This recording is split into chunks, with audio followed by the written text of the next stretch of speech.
Welcome to episode 61. This week on the show, in addition to table service dining locations that you'll either enjoy or disagree with, Disney's new Lost and Found program, a new dessert party at the Magic Kingdom, and we find out the new Vice President of the Magic Kingdom. We're also joined by Nikki and Gabriel from the Theme Park Duo podcast to talk about how we would improve Walt Disney World and Disneyland queue lines. Stay tuned.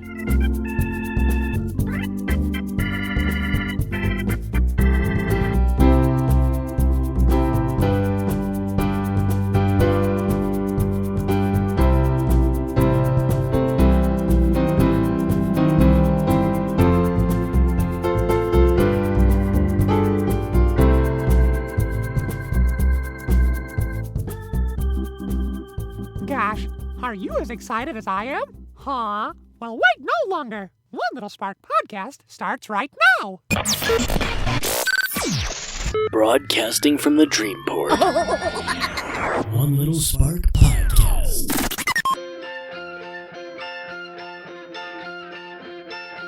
Welcome to the show that brings you the latest Disney news, rumors, and opinions, immersive in-park audio, ride-throughs and happenings, and interviews, attraction histories, and fun top 10 lists. Your one stop for all things Disney. One Little Spark podcast. And now your hosts, Rich and Joey. Welcome to the show, everyone. Rich here, and I'm joined, as always, by my co-host, Joey. Hey, Rich, how you doing? I'm amazing. I'm glad you know that. No, I was just saying a fact. I'm doing okay. How's your week been? It's been a great week. Actually, we may be adding another person to the family. Uh-oh. Yeah, I haven't told you about this yet, so... No, you haven't. I literally just came from, about an hour and a half ago, a meeting with some folks at a local program that provides exchange students from China. And wow, the way it's structured, you know, if it goes well in the first year, the girl that they're looking at sending over to stay with us for the entire calendar school year of 2018, 2019, has already spent a year in the United States. And if things go well, she's going into, I think she's going into 7th or 8th grade. I think she's going into 7th grade. If she stays with us throughout the year and it goes well, she may stay with us all the way through graduating high school. So, yeah, it's going to be like having another daughter, pop up, a 13-year-old daughter all of a sudden, and taking care of her. And, of course, she'll go home back to China every summer to spend that time with her family. But she's going to get an education here in the States, and that's what her folks want. And so we just got approved for all that. We just found out just a short while ago. Well, that's crazy. That's awesome, though. Yeah. When I was a kid, we had 2 foreign exchange students come live with us for months from France. And it was so random when I was a kid because the first time it was like a teenage boy, and I was probably only like 8, and we didn't really do anything because we were so far distant in age.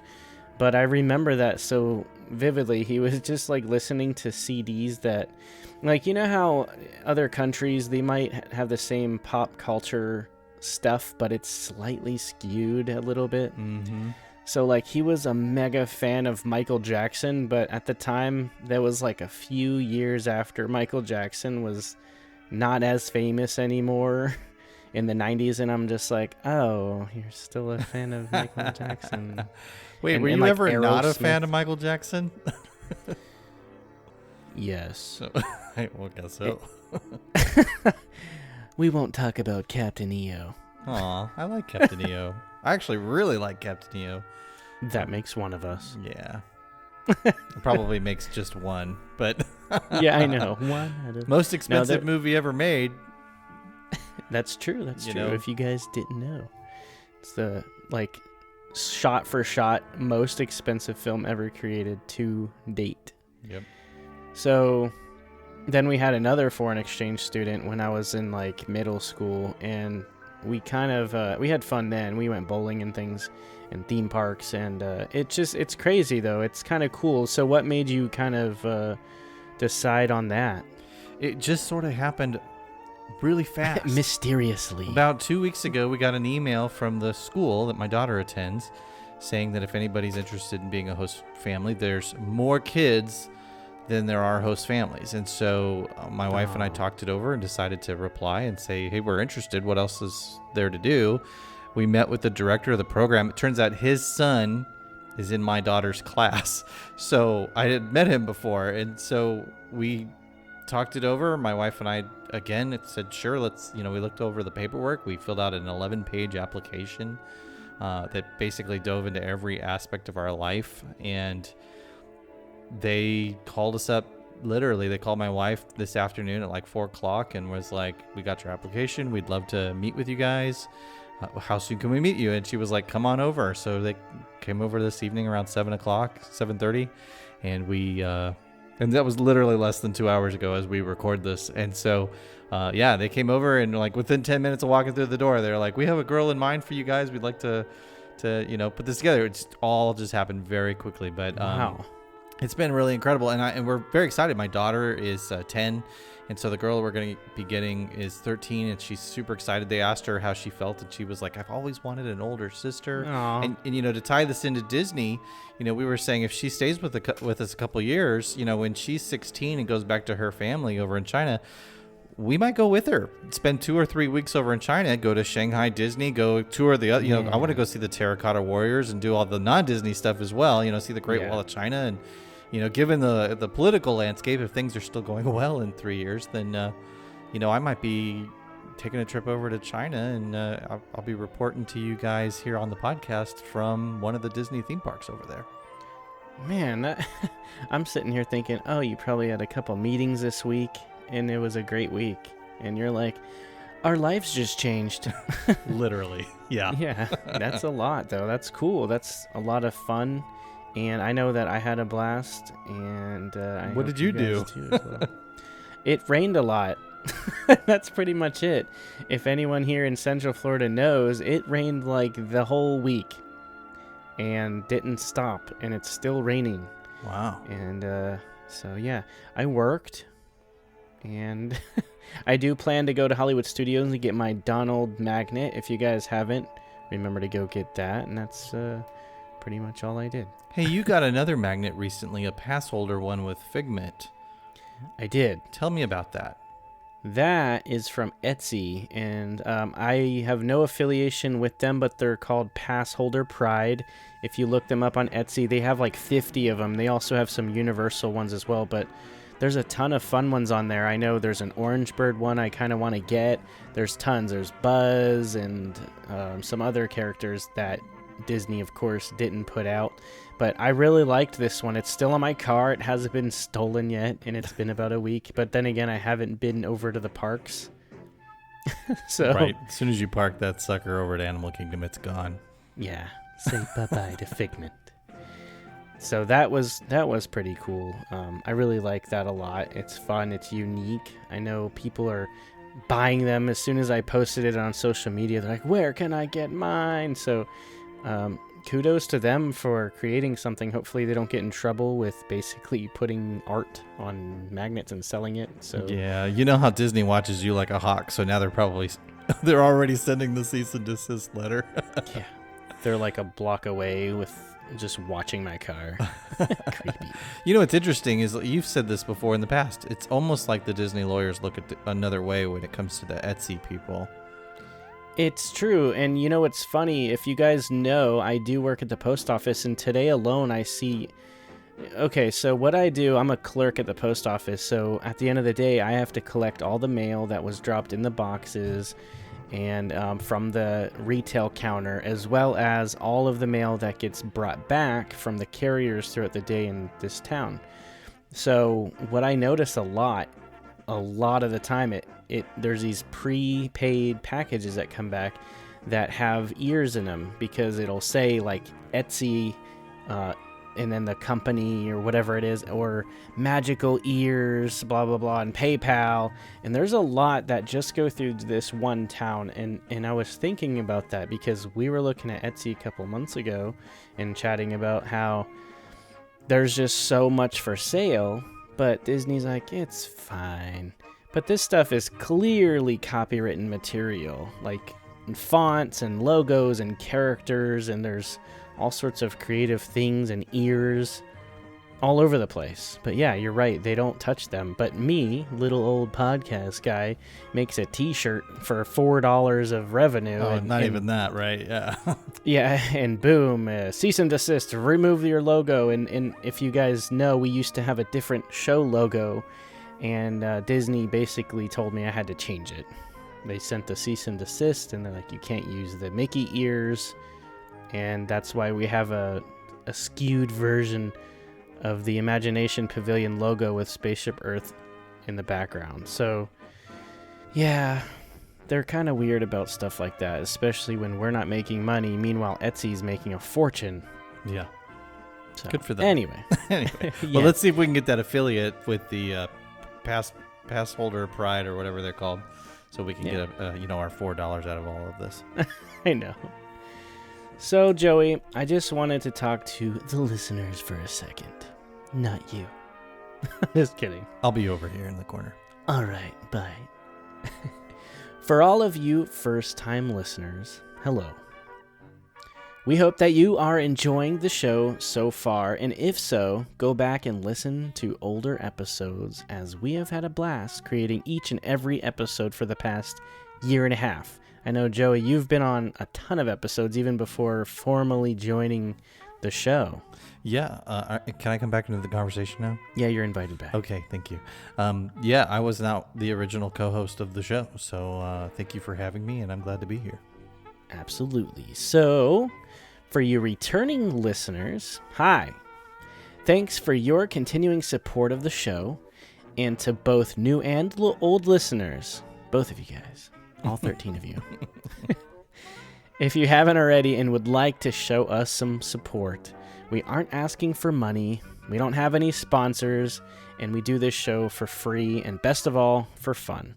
It takes a lot of hours and hard work to put each show out, so if you have a chance, head over to your favorite social media platform and share the shows, share the pages, interact with us. If you're interested, we even have a show shirt for $4 of revenue available on our TeePublic page. It is pretty comfy, actually. It's a nice big logo. Big, beautiful logo. One major way you can also help is to head over to iTunes and leave us a 5-star written review. And Joey, speaking of written reviews, guess what I have for us this week? Oh my goodness, did we get new reviews? We have one. Fantastic. All right, so Jared N. writes, started listening a few months back and I couldn't get enough of it. I've listened to nearly every episode. The opinions and views of the show give me a different point of view from the norm. I like the addition of Joey and like the direction of the show that it's going. The different subjects from the roundtable Imagineering to the guests from different shows keeps the show fresh and makes it stand out in the sea of podcasts. Thank you so much for that review. Yeah, that's outstanding. And thanks again for the shout out. Yeah, that's 2 in a row for you. Yeah. So people must like you. They like my different opinion and my unique perspective. So he does say something at the end, Joey, where he says, makes it stand out in the sea of podcasts. And that's exactly what I wanted to do when I very first made this show is, okay, I don't want to be like everyone else, because everyone else is like, all right, guys, we're going to talk about the purple wall for the next 20 minutes, and that'll be the show this week. And we only have intro music that we stole from YouTube, and we're monotone, and what do you think with your crappy Skype connection, co-host? And then they talk about... Did I nail it? And then and then they play like generic Disney music in the background. And then they have an outro that's also stolen from YouTube. And then they're like, all right, we'll see you next time, guys. Go on our Patreon and spend $40 a week and give us money because, it costs a lot and stuff or something. All right. That's pretty much it. Well, I don't want to knock any other podcasts out there, but there are some terrible ones. Let's just be honest. And let's be honest. There's some really good ones too. There are amazing ones out there, and especially with bad quality. Right. And what's interesting is that there's, there's the whole gambit of Disney, especially Disney World podcasts. There's some really good ones out there. I've listened to probably 90% of them. The thing is and a lot of them are very unique and have other really unique things to offer and are worth going back and listening to. And some of them are really not worth listening to at all, and that's okay. And I'm happy that they're doing that. The thing I want to point out, though, Rich, is that you created this thing, and you really work hard every single week. And I'd just like our listeners to know just how hard you do work. You probably spend upwards of 8 hours or more per episode of your own time, usually working on weekends, working very late into the night on weekdays after working long hours at your job. I know you sometimes work 50, 60 hours a week or more at your own job, and then you come in and you do this out of your own passion and love for doing this. And, they can go back and listen to past episodes where you talked about all of the reasons why. I just thought that they should know just how deeply committed you are to doing this so that they can be entertained. Putting the music in over our dialogue really does add and enhance the show. Adding the ride audio at the end of some of the shows really adds a lot to it. Doing the theme park etiquette, I mean, that is, gosh, that's got to be one of the highest rated things in the past when we've asked people to rate things that they like about the show. They love it, and it all comes from you. It all comes from your passion. It all comes from your ideas and your creativity. And so I, as a fan myself, as somebody who's listened to 90% of the Disney podcasts out there, I am thrilled and honored that you asked me to be a co-host on the show, because, man, you really pour it all out every week for these people. And I'm just glad that they're giving us some reviews and that they're sharing us on social media. And, folks, when you share us on social media, tag us in it. Let us know that you're talking about us, because, we're not so busy. We can't just also talk back. We're happy to. I know that you, Rich, you probably have about 1,000 people you're friends with on Facebook that you probably met just from this show. But that doesn't mean we don't want more, friends, or we wouldn't want more people telling us that they're listening to the show and that they enjoy it. I just think that they need to know how hard you actually do work at making this show happen every single time that we put out an episode. And I appreciate it as well as one of the fanboys out there listening to One Little Spark. I appreciate all the work that you do. Well, thank you. That's a lot of kind words. It's a lot of kind things you're saying. It does mean a lot to know that everyone likes the show.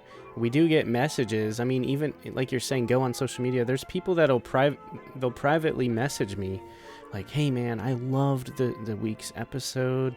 I loved that interview. Like, it made me, I've had people tell me, Joey, that they said they've had to pull over and stop driving because they were laughing so hard. There was other times, though, they said they had to stop because they were crying because of how emotional something was. And that is really, it means a lot that we have that effect, because you're right, I do put a lot of work, but I'm not sitting here boasting about it. It's facts that I do spend hours, mainly because I'm a perfectionist, and there are some issues that we've had in the older episodes with editing where I didn't notice something was wrong until the show was released and I didn't have time to go fix it. Oh, and I just didn't notice certain things, but I feel that the show gets better and better every time, and I'm trying different things here and there, keeping it fresh with the new bumpers and the music changing all the time. I don't want it to be stale where we have the same intro, the same music, the same this, and the same format. And that's numerous times we've had those comments where people come on and they're on the reviews and they're like, I love how different the show is. I love how it's always changing. I love how it's not the same, because we've said it before. You can go on, WWNT or Chip and Co., anything on Facebook, and they share Inside the Magic. They share all the same stories from each other, and give their own spin. And anyone can get the news from any Disney podcast. But I think that it's our take and what we have to say and our opinions, where we don't pixie dust everything. A lot of people love everything about Disney and their hotels and their food. It's like, let's be honest, there's a lot wrong with Disney. And I'll tell the cast members that. They know that. But, we're not going to bash them. There's a lot of amazing things too. But I'm not going to sit there and fake my personality or my opinions. So anyway, going back a little bit. about the show. I wanted to make something that I wanted to listen to, and I'll be honest, I listen to every one of our shows because I listen as a listener, and it's a lot of fun, and I still go back and laugh at some of the dumb stuff we've said or just some funny things, randomly with guests that we've had on. Mm-hmm. I'll admit I've pulled the car over before because I was laughing too hard while listening to our own show.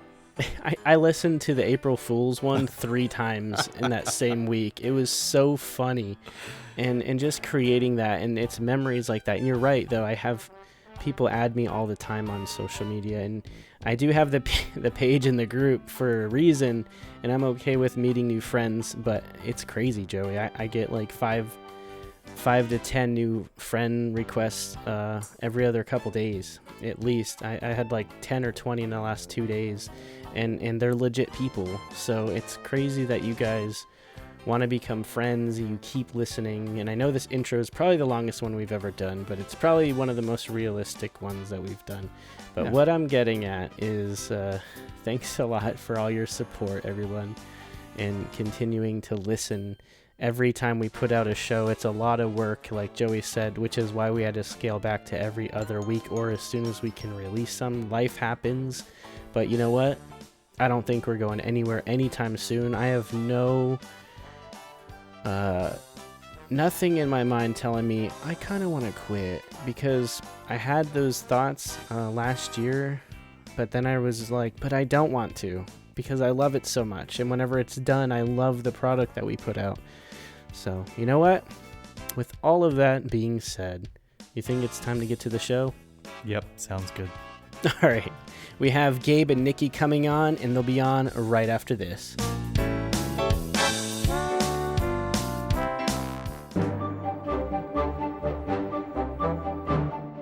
Hello everyone, this is Kelly from Epic Disney Escape, and this week I'm coming at you with the last segment of what I do while living so far away from Disney to feed my Disney addiction. This week I'm actually going to be talking about something that's coming up that I'm really looking forward to. One of the things that I really like to do is go to musical theater. And whenever there is a Disney play that is coming our way, I have to get tickets. I am super lucky to live near a city where a big theater can host the Disney musicals that come through on tour. I've seen The Lion King and Beauty and the Beast, and I actually got to preview Aladdin before it even went to Broadway. Last year I got to see The Little Mermaid, and this year I'm going to the theater on June 10th, and I'm going to see The Hunchback of Notre Dame. When The Hunchback of Notre Dame came out as a movie, I was so excited. It was a story that I grew up knowing from watching the old black and white version that starred Charles Lawton as Quasimodo. Now, the Disney version is very Disneyfied compared to the actual story of Hunchback of Notre Dame. And I'm so excited to see this rendition live on stage because they take most of the story from the Disney version, but they also put in aspects of the original story by Victor Hugo, who is actually the guy who wrote the original story of Les Miserables, that famous musical everybody always talks about. Now, when the Disney cartoon came out, I fell in love with the music. I felt like the music really moved the story along since they had taken out so many different aspects of the original story from the book. It was really the passion of the music that touched my heart and made me fall in love with it. So when I heard that Hunchback of Notre Dame was coming to Seattle, of course I had to jump on getting the tickets, not just because it's a Disney musical, but because I loved the story of Quasimodo. Now, for those of you that don't know, in the original Victor Hugo version, Quasimodo is deaf and he can't hear anything because the bells that he rings are so loud that they have damaged his hearing. So on top of being deformed and abandoned he's deaf. This is one of the little things that has been added back into the story for the Broadway-style musical of The Hunchback. Now, when I heard this, I was a little bit curious of how this was going to work. I mean, this is a musical, and the guy that is the star of the show is going to be deaf, but the production is treating this part of the story as a piece of artwork and not as a disability. The way that they are incorporating this into the show is that they will have an actor playing Quasimodo who is deaf and speaks in sign language throughout the show. His name is Joshua Castile. He's actually an amazing actor, and I'm so excited to see his work. I've been wanting to see it since he was on Broadway in Spring Awakening. So you may ask, does Joshua sing the songs? No, they actually have another actor who is going to be on stage singing the songs. His name is E.J. Cardona, and he will be the voice of Quasimodo. He's actually playing another part in the play, but when Quasimodo has to sing, he will come forward and sing for Quasimodo as Joshua signs in American Sign Language and acts out Quasimodo's part. Just this week, the Fifth Avenue Theater, where I'm seeing this production, put a practice video on Facebook so everyone can see how these two work together. It is so amazing and brought tears to my eyes. I'm very excited to see this production. If you want to know more about Disney's Hunchback of Notre Dame and the Fifth Avenue Theater's production of that, go ahead and go to fifthavenue.org. If you want some more epic experiences or epic magic, check out Epic Disney Escape on Facebook and Instagram. Thanks for listening.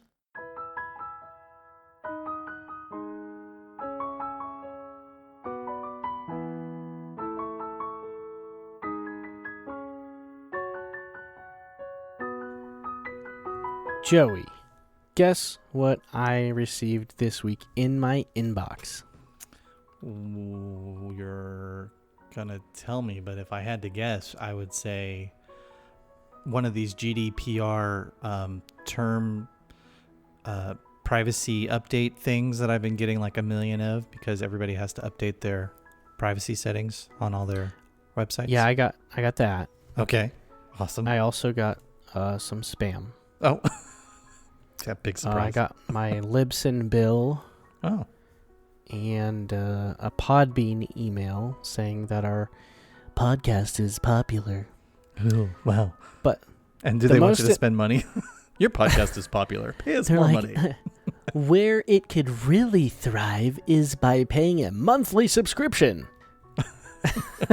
And I'm like, delete. You'll be even more popular. Actually, there was an email that made my day the other day. Oh, and yeah? I really wanted to read it. I did get permission from the person that sent it. And it says, "Hello all. I recently started listening, and of all of the Disney podcasts I gorge on, One Little Spark is 100% my favorite. It was clear from the first listen you find the type of news and updates I never knew I wanted to hear, and go into such great depth and discussion. I feel more intimately connected to the parks while I cannot physically be there. Your interview with Dan Cockerell was inspiring to say the least. What a mensch." What? That's what it mensch. says. What a mensch, same here. That's what it says. I'm just reading it verbatim. I'm going to have to get my Yiddish to English dictionary. I'll be right back. Okay. She continues. "I have just been letting my iTunes feed the next episode without looking at the dates or captions, and your special holiday episode sent me into a tailspin. At first, I was confused. Renaming Hollywood Studios as MGM again? Then delighted that Horizons is coming back. Oh my god, yay.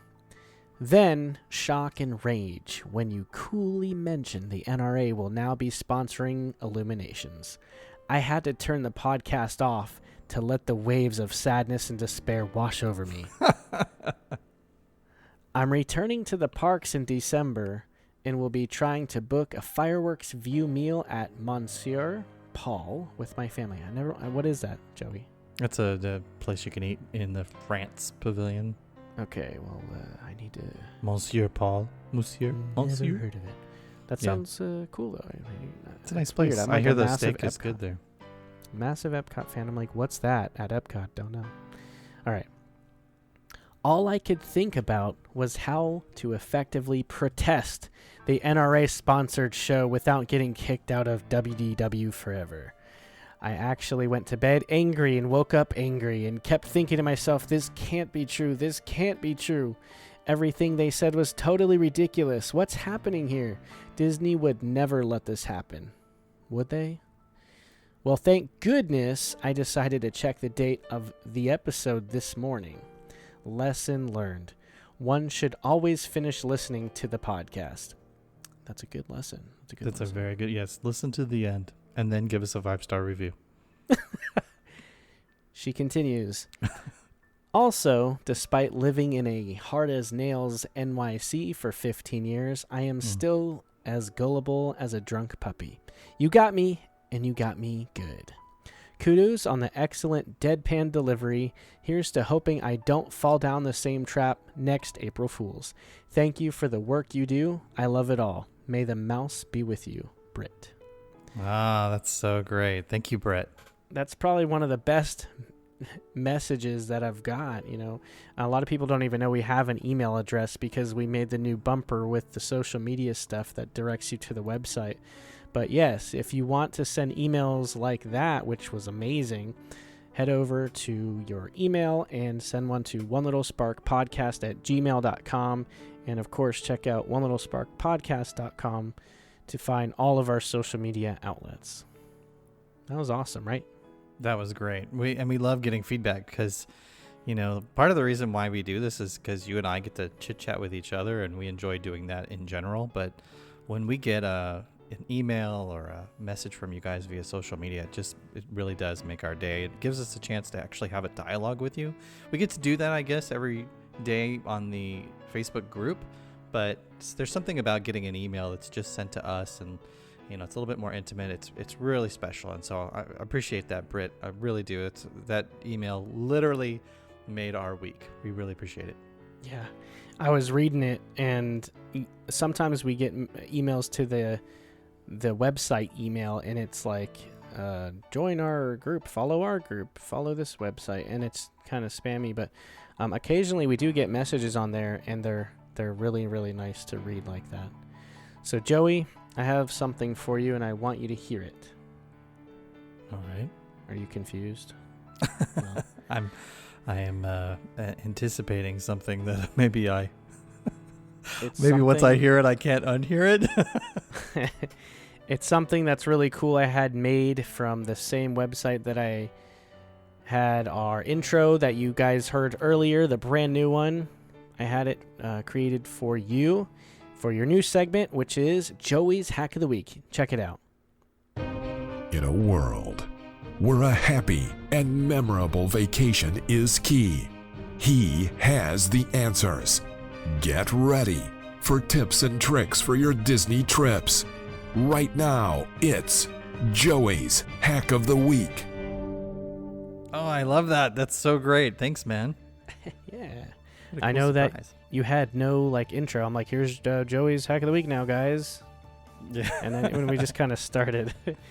Yeah, you know, every week we get, every episode we get a little better because you're working hard over there to make sure that, you know, it's just a little bit better here and there with the little intros and the music playing in the background. I love it. It's great. Yeah. I mean, I'm just trying to make a great show for everyone.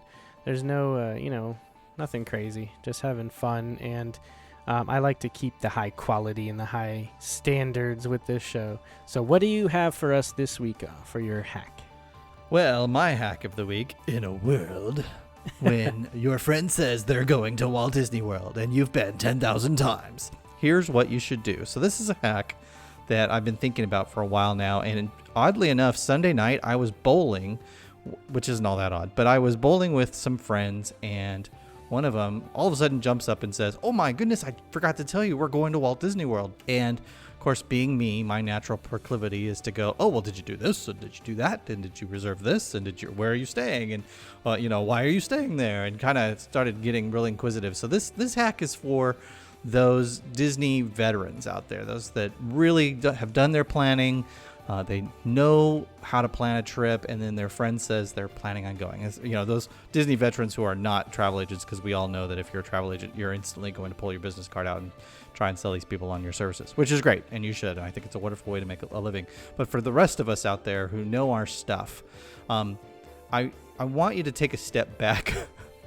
The hack of the week is when your friend tells you that they're going to Disney World, try not to overwhelm them. Try to take a moment and catch your breath. I know you're excited. Your friend's going to Disney World, but take a step back, take a deep breath, and just try to explore what they're wanting to get out of this, because they may be going for the first time and they really don't know what to expect. And you have the tendency, I know because I'm one of you, to just throw it all at them, to try and tell them everywhere they got to go and everything they got to see. And what's going to end up happening is you're going to mess with their expectations, and you're going to kind of maybe ruin it for them. And so the hack of the week is just pretty simple. It's for those that are, like you and me, Rich. We need to just remember to take a step back and just start asking some exploratory questions. Oh, well, what are you looking to see? What do you know about going to Walt Disney World? What research have you already done? Did you get the video that they send you so you can kind of get an idea of what there is to do and see? And try to help your friends that are going to Walt Disney World have a more realistic expectations. I can't tell you how many times, I went into go mode on Sunday night, and then about 5 minutes into it, I kind of slowed down and realized this was a friend that had been 2 or 3 times, in the course of their life. They maybe hadn't been in a while, but they're taking a niece and a nephew with them. And I just had to take a deep breath and say, what are you guys, how long are you going to be there? They're only going to be there, I think, for 4 days. So I know they can't see everything, right? So I immediately shifted into kind of telling, well, you can't see everything, right? So, if you, depending on what you want to do, I really wanted to tell him to go to Avatar, to Pandora, World of Avatar, to ride Flights of Passage. But I kind of got this feeling as soon as I started talking about it that they're not the biggest Avatar fans. And frankly, with 4 days, and that includes traveling there and traveling back, they're probably going to get 2 or 3 days in the parks.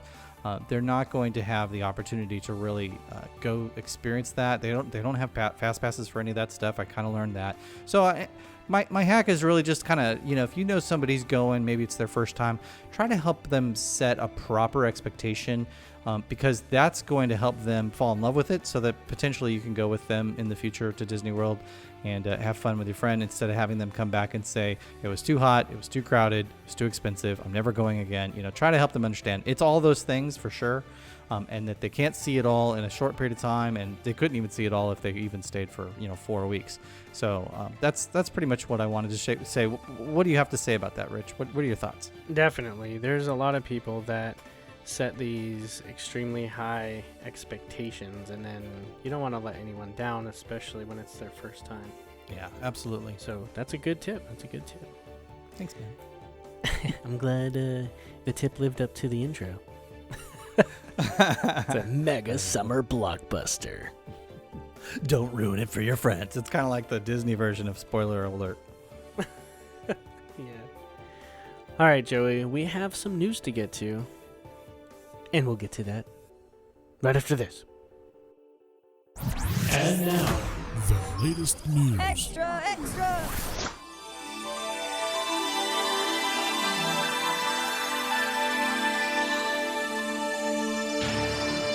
Well, Joey, once again in the news. Either one, we have yet again predicted something else to come true in the parks, or two, higher-ups listen to the show. I'm going to go with that one. Yeah, that sounds good. And by the way, hi guys. We know you're listening. Yeah, so you stole this from us. We got that, okay. Do you want to know what I'm talking about, Joey? I do. I have no idea what you're talking about. Because otherwise everyone's confused. Is this about Monsieur Paul's restaurant? Oh, no. Yeah, as we were doing the segment, I booked a table service. Excellent. I did not, but what I did do is read about more alcohol at the Magic Kingdom. Woohoo! Insert like cheering crowd sound here. Right. Some people are freaking out though, and some people are very happy. Back on our April Fool's special holiday episode, we talked about the addition of alcohol all throughout the park on beer stands, which of course isn't quite true and not the same. But recently, and this isn't a joke, Disney added alcohol with the new draft beer options at all table service restaurants in the Magic Kingdom. And you want to know what's now available in Liberty Square? Yes. It's crazy because this is almost verbatim what I said that they would start offering on the April Fool's episode, and it's the Samuel Adams seasonal beer. Really? I swear to God. That's fantastic. They totally listened to our show. Yeah, because I literally said that. I'm like, I was reading this, I'm like, seriously. It's almost like the churro challenge over on the West Coast, because we talked about a churro 5K, and it's practically the same. I'm going to just say it's the same. They just moved it over to Disney California Adventure. Yeah, and then sold a map for it, and then you have to buy all the churros. It's not included in a 5K. So what do you think about alcohol expanding around the Magic Kingdom? Because it's already been in the other parks. It's not really an issue besides every so often with some super drunk person like scaling the Mexico Pavilion or something along those lines. Well, I'll tell you what comes to mind is Disney's ability to track your purchases through the Magic Band is going to give them an insight into, and it probably already has, the amount of alcohol consumption that goes on throughout the other parks, especially Epcot. And so by introducing this now, of course, they're going to measure, they're not going to really be able to manage it quite yet, but it's an interesting, I want to call it a skunk works, right? To me, it's like most other things. They're going to announce it, they're going to open it up, they're going to make it available. And I think they're really going to watch to see how this changes the dynamic of how people react to this in the park. Because we all know that there are those who don't necessarily love the fact that there's a lot of alcohol in Epcot. And so it's going to be interesting to see how this plays out. You know, I can remember as a kid going to medieval times in Orange County, California, and the gentleman behind us in the bleachers spilled his stein of beer on my dad. And my family is predominantly non-alcoholic. My parents never drink alcohol.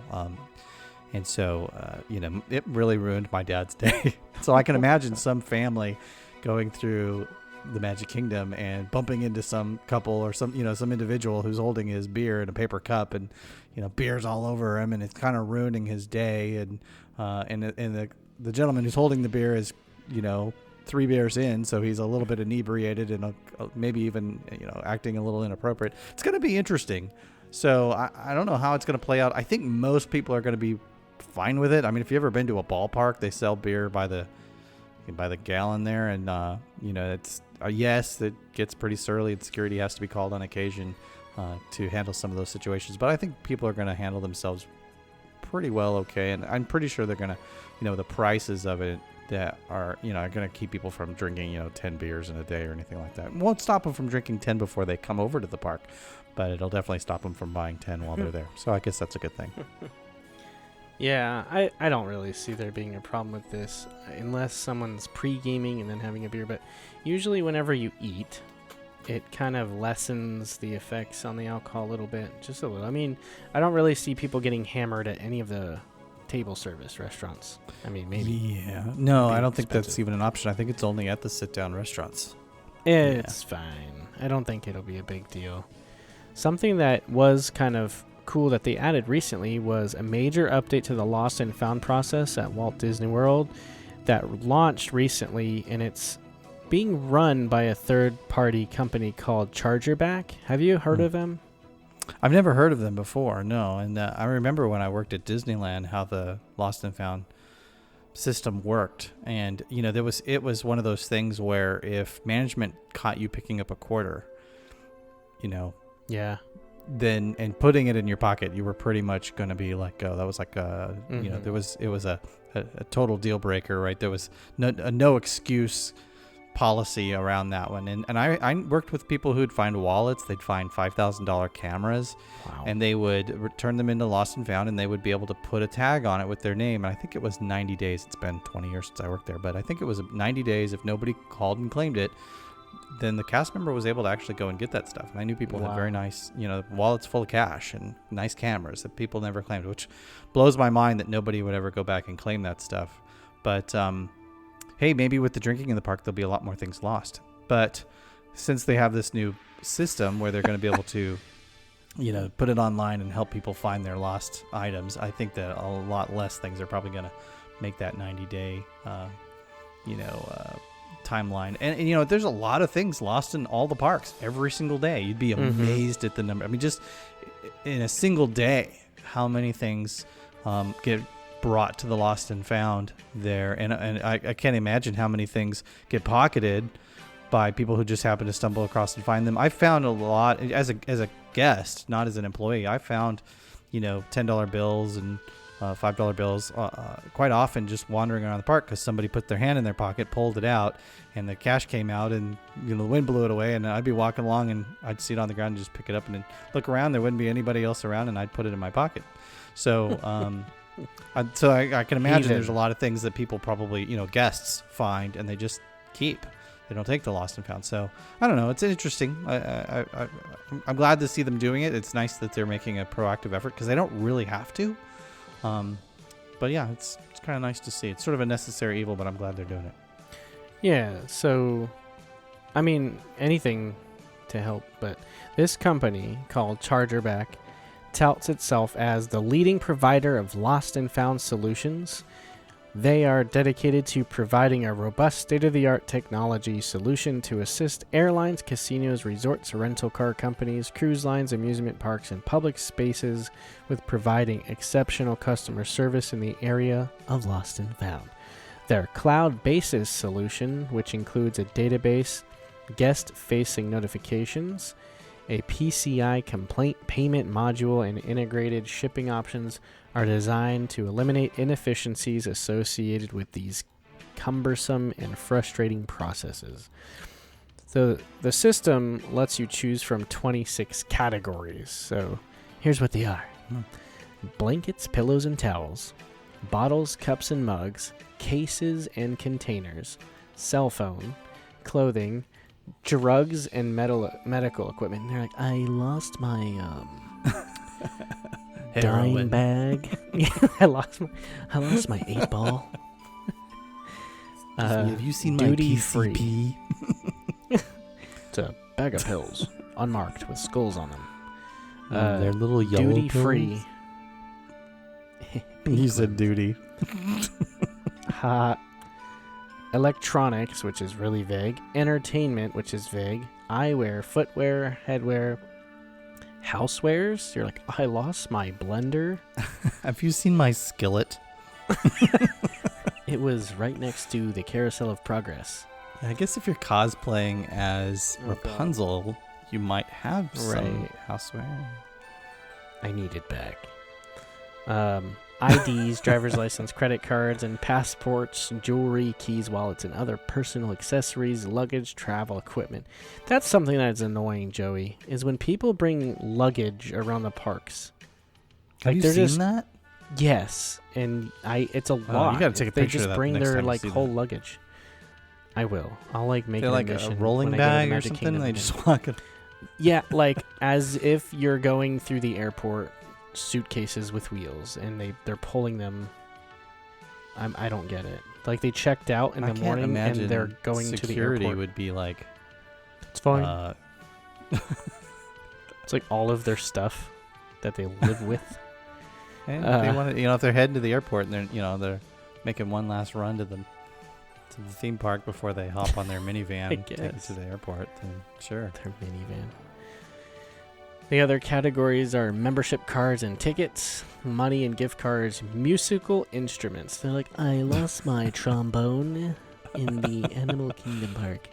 Have you seen my banjo? Photographs, documents, and books, religious articles, souvenirs, sports equipment, toiletries and hair products, toys, and pets. I lost my dog. in the park. Oh, that's awful. There's also an option for other, but it comes up with a pop-up warning that says, unless your item is highly unusual, please choose a specific category. Choosing other will reduce the likelihood of a successful match and recovery. The system also asks for the location where you lost the item, and your choices are the 4 theme parks, 2 water parks, Disney Springs, ESPN Wide World of Sports, the miniature golf courses, and on the transportation vehicle system like the bus, monorail, or watercraft. The main page advises you that if you lost an item at the resort, to contact the resort's lobby concierge for assistance. And if you lost it on the Magical Express, you have to call Mears, who's no way affiliated with Disney. So overall, before it was just like, they tagged it, and then you're like, I lost my purse. And then you just kind of vaguely describe it until they find something that maybe looks like it. Or this seems like way more advanced where they would bring it to you or ship it to you. Like, I lost my wallet with $8,000 in it. Right. Please send it to me. I can't describe it. Just a wallet. I forgot what it looks like. I'm blind. It feels like a wallet. It has $8,000 in it. Yeah. So if you happen to find it, just send it to cash. me. Just the cash. I don't really want the wallet back. So something you can do if you do find a wallet with a wad of cash in it, starting May 28th, there will be a new fireworks dessert party at the Magic Kingdom titled the After Fireworks Dessert Party. You will experience the fireworks over Cinderella Castle from a viewing area in the Plaza Garden, which is usually just for Fast Pass or the dessert party people. Mm-hmm. Afterwards, head over to Tomorrowland Terrace restaurant and treat yourself to an all-you-can-eat dessert buffet. The treats on this menu are inspired by each one of the lands around the Magic Kingdom. Among some of the treats are the S'mores Action Station, somehow ties into Frontierland. Oh, okay, cooking over fire. Pineapple Delights. They're not reaching at all with that. Right. They're like, what's the cheapest possible thing? All right, that. This one ties into Fantasyland because we sprinkle magic pixie dust on it. God, actually. Okay. Also known as edible glitter. Bippity boppity boutique glitter, just eat it. It's fine. Pineapple Delights from Adventureland. Ooey gooey toffee cakes from Liberty Square. Macarons from Fantasyland. A cookie table from Tomorrowland. Don't know how that's futuristic, but a strawberry tart. Cookies from the future. There's like the spinning cookie projected onto the roof in the Space Mountain. It's fine. I'll tell you how they tie it in. Tomorrow, those cookies that don't get eaten are placed in baggies and sold in Tomorrowland. You know, that reminds me at the DVC party, all the leftover cookies from Christmas, they give you like literally by the box. You can walk up and you're like, can I have a whole box of those? There's like 500 in each box. They're like, sure, here you go. And they like pass it over the counter because all the food's free during the event. And also you can ask for a whole box of Mickey bars. It's pretty cool. Ooh. Yeah, you're like, I'd like 85 Mickey bars because reasons. For Main Street USA, you get strawberry tarts. Okay. Okay, so let me see if I get this straight. It's an after the fireworks dessert party. Yeah, they're like, what I like to call it is while you wait for the monorail that's broken down and one boat to cart 48,000 people out of the park, you just kind of wait and eat snacks. But couldn't you just go to Casey's Corner and do that? Or yeah, but that's Starbucks. A lot of hot dog. And that place gets packed there, too. Maybe it's just reserving a table, I guess. I understand these dessert parties don't have a whole lot of sitting.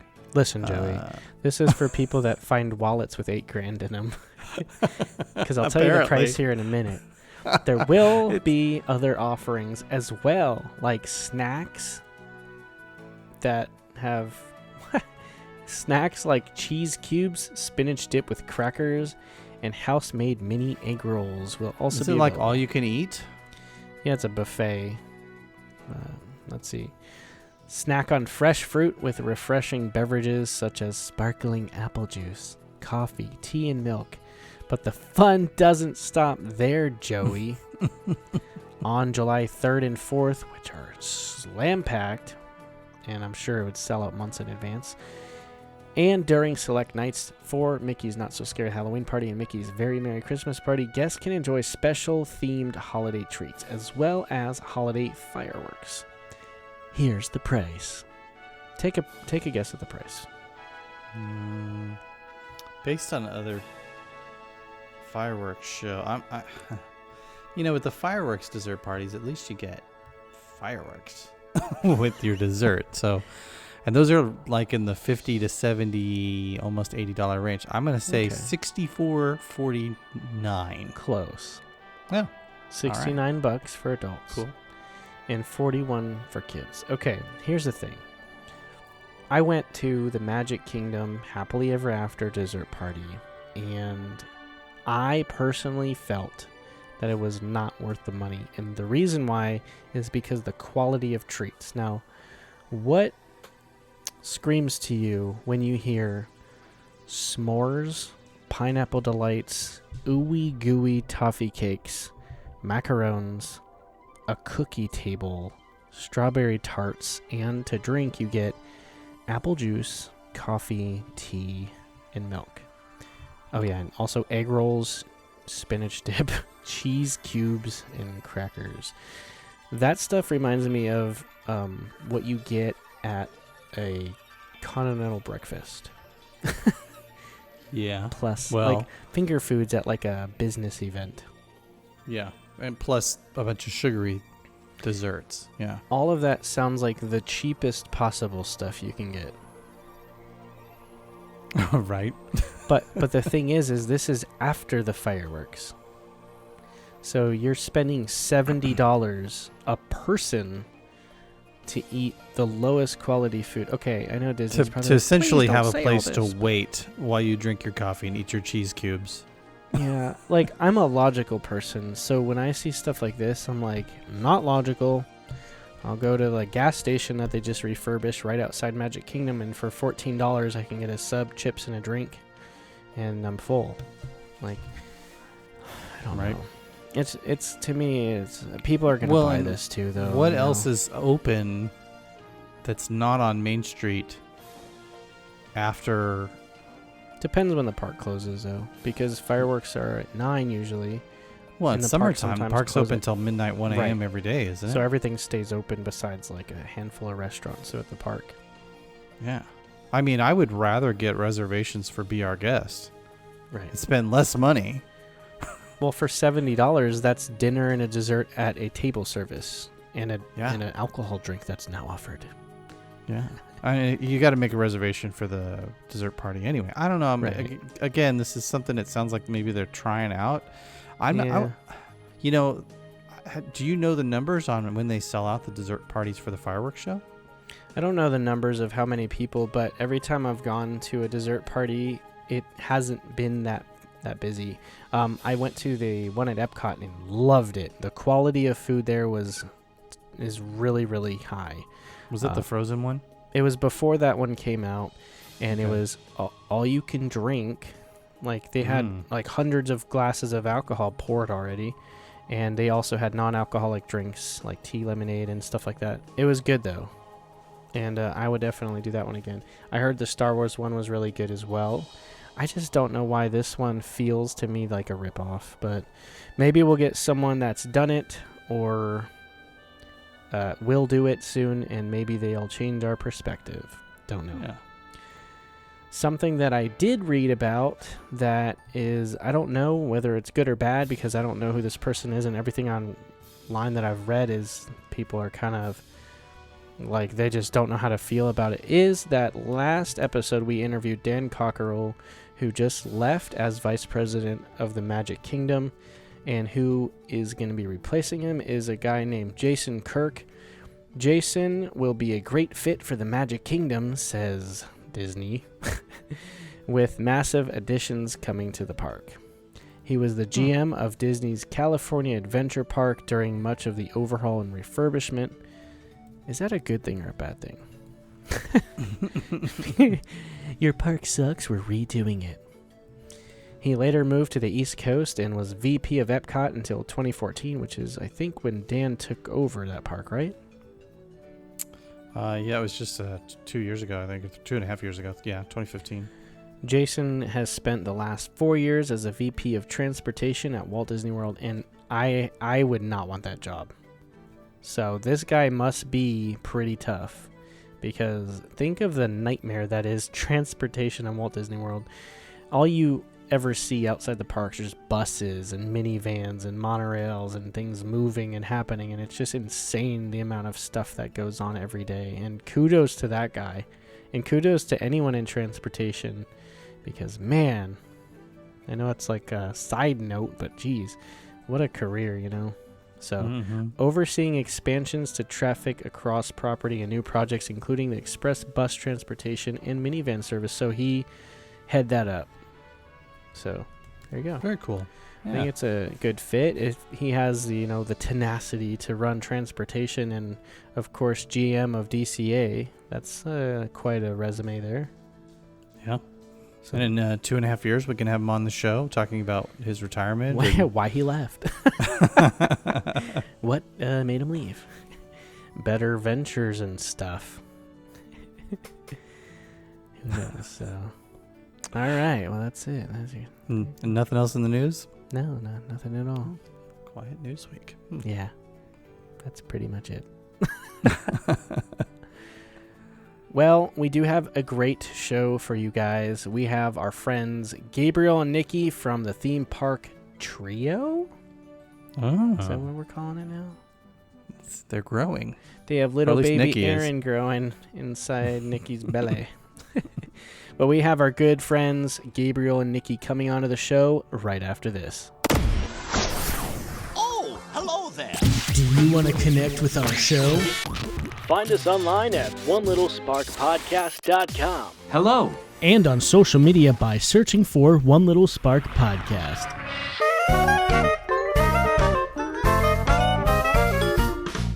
This week on the show, we welcome back some amazing friends from the Theme Park Duo podcast. Make sure you go subscribe, like, comment.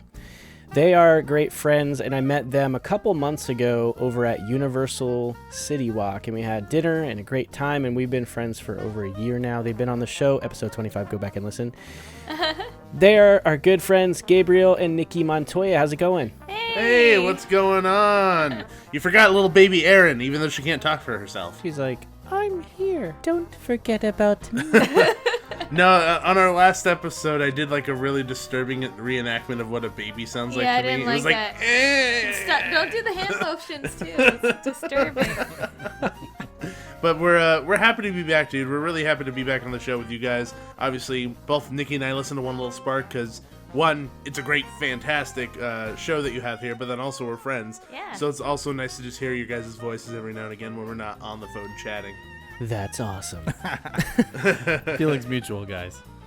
Yeah. So something that Joey and I wanted to talk to you guys about is something that actually began when Joey first came onto the show, which was talking about the best Walt Disney World and Disneyland queue lines.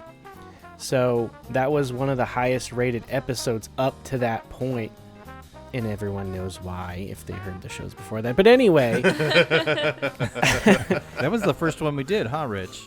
It was the very first episode, and it gained like 500 extra listeners that episode alone. It was a good episode, and it was our first one. We hadn't even talked before recording that show, so it was a lot of fun. But what we wanted to do was expand that and not do a top 10 per se, but go park to park, starting with the East Coast, and then over to your guys' side on the West Coast, and kind of reimagineer what we would do to the queue lines. So let's start with the Magic Kingdom and kind of go in a clockwise direction around the park. I don't know how to read time, so that's a little difficult for me. All right. So somewhere around 7 o'clock there, Gabe. So where the 7 is. Okay, I gotcha. On the digital clock, that's fine.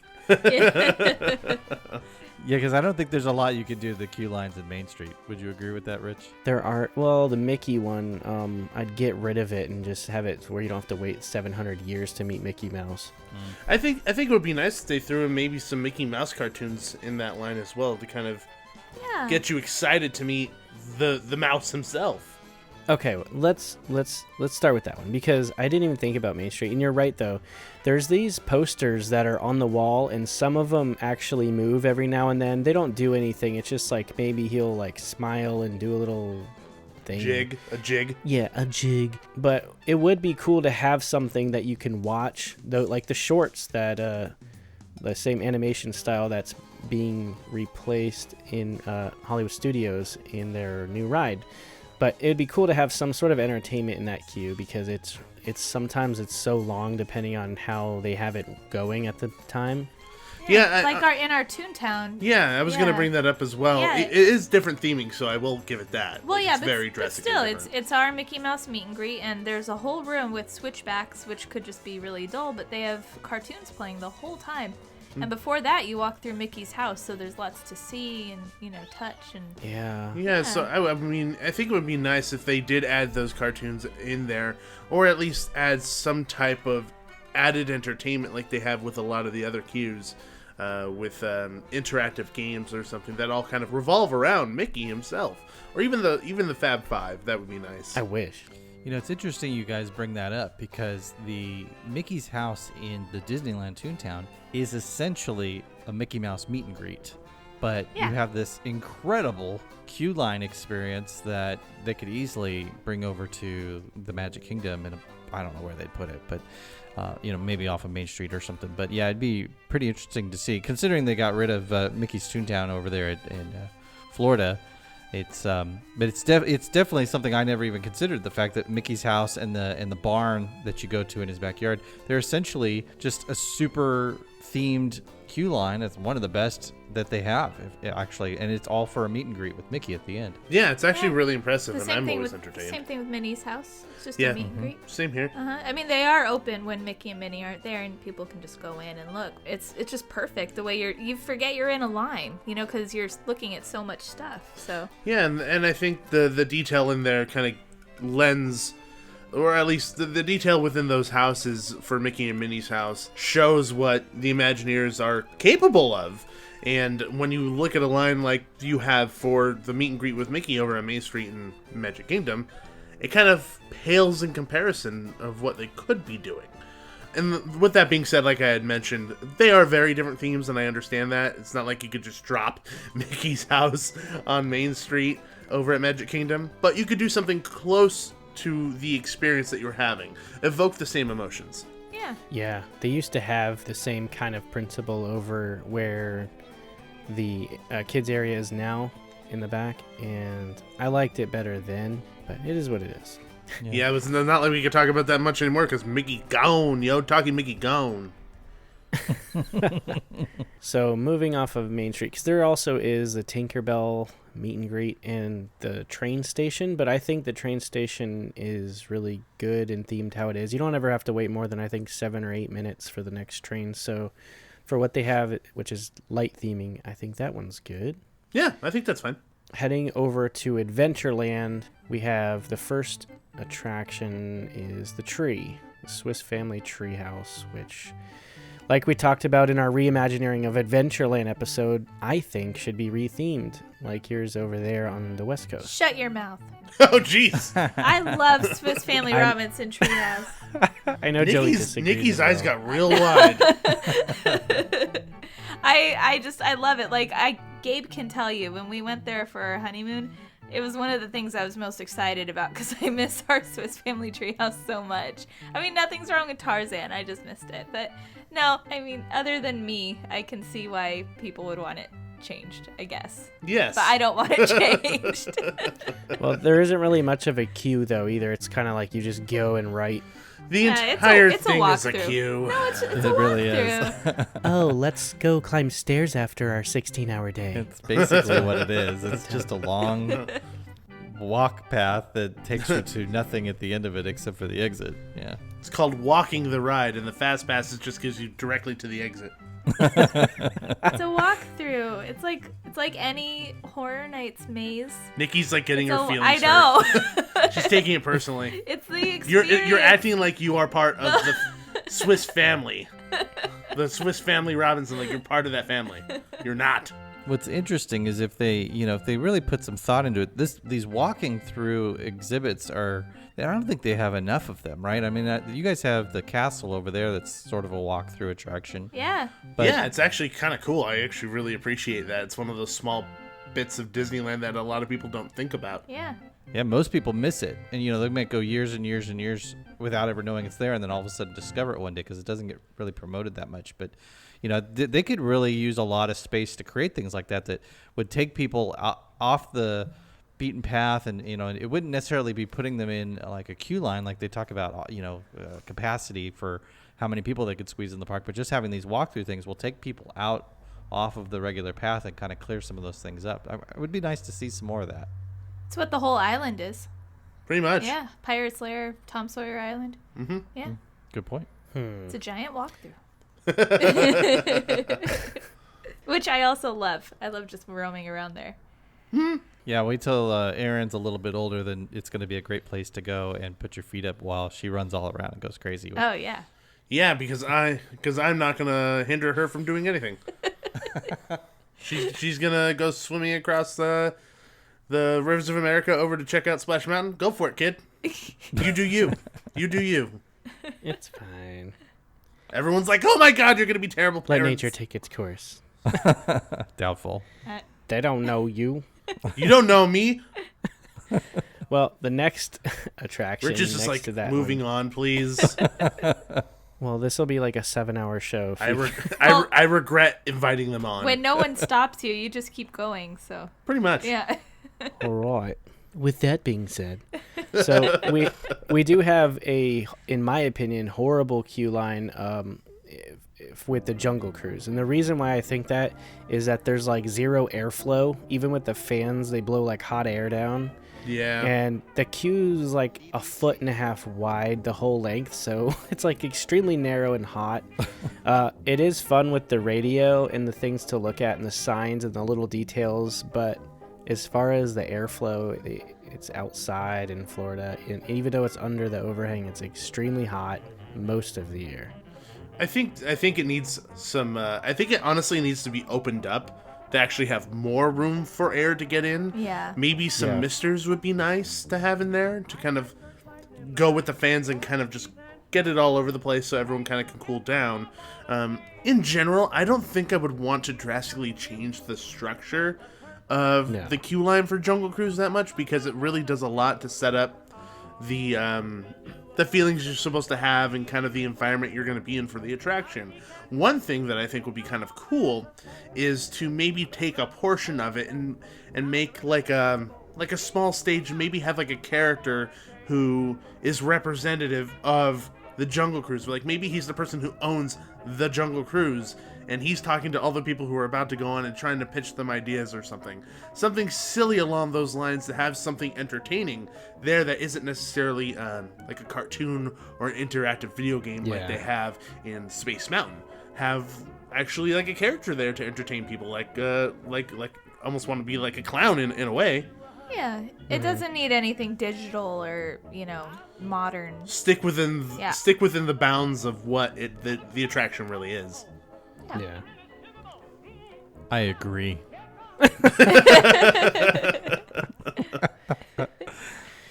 So right next to that, we have Aladdin, which is whatever. Moving on. Yeah. Wait, I want to say something about Aladdin. What would be great is if, I've never ridden the carpets of Aladdin. I mean, you just look at it and you're like, okay, I get the gist. I've been on Dumbo. I've been on Rocket, Astro, whatever it's called. I get the gist. I've been on Astro Orbiter. But one thing they could do is take a page out of the Disneyland book again and put a Dole Whip stand in the line. That would probably get a lot more people in that queue to ride the silly carpet ride. I would get in line just to get my Dole Whip, and then I'd probably get out of line again. But you never know. That bottlenose problem right there, the bottleneck, bottlenose dolphin, bottleneck problem that's there, would only get worse if you put Dole Whip right in the middle. Well, that's something that I was going to actually mention with our Tiki Room queue. Mm-hmm. Is you said that they have it over there, right? Or is it? See, I've never been to Disneyland. Yeah, so the Tiki Room in Disneyland is right at the entrance of Adventureland. It's on the left-hand side, and right at the entrance, to the right of the actual like sign, is the booth for the Dole Whip, and you can get the Dole Whip on the inside of the line or on the outside of the line, either way. A lot of people don't know that, though, and they just go to the outside, and they don't know that you can also form a line inside, which is usually faster. And they also don't know that there's a bathroom in there. Yes. Yeah. It's a single-person bathroom, too, which is amazing. Because if you need a little private time, if you're a little bit of an introvert, it's like the best bathroom in the park. Or you don't want to ruin other people's days. Oh, gross. Ours is kind of boring, though. It's like, here's a little pre-show, and then you go in. But I don't think they had much room to work with, though. I didn't go in the one over there, so I'm not really too familiar with what it actually looks like. We did see the outside of the building. We just didn't go in it. Yeah, because it's the same show. Yeah, unlike the one in Disneyland, the one in Magic Kingdom has these two parrots that kind of do a little pre-show. I mean, it's really short, Rich. It's like, what, 4 or 5 minutes long? It's probably not even that long. Yeah. And they just sort of like, hey, everybody, why don't you come inside? And you're kind of corralled in there like a bunch of herded sheep. But the one at Disneyland is definitely more superior, and it was created, first.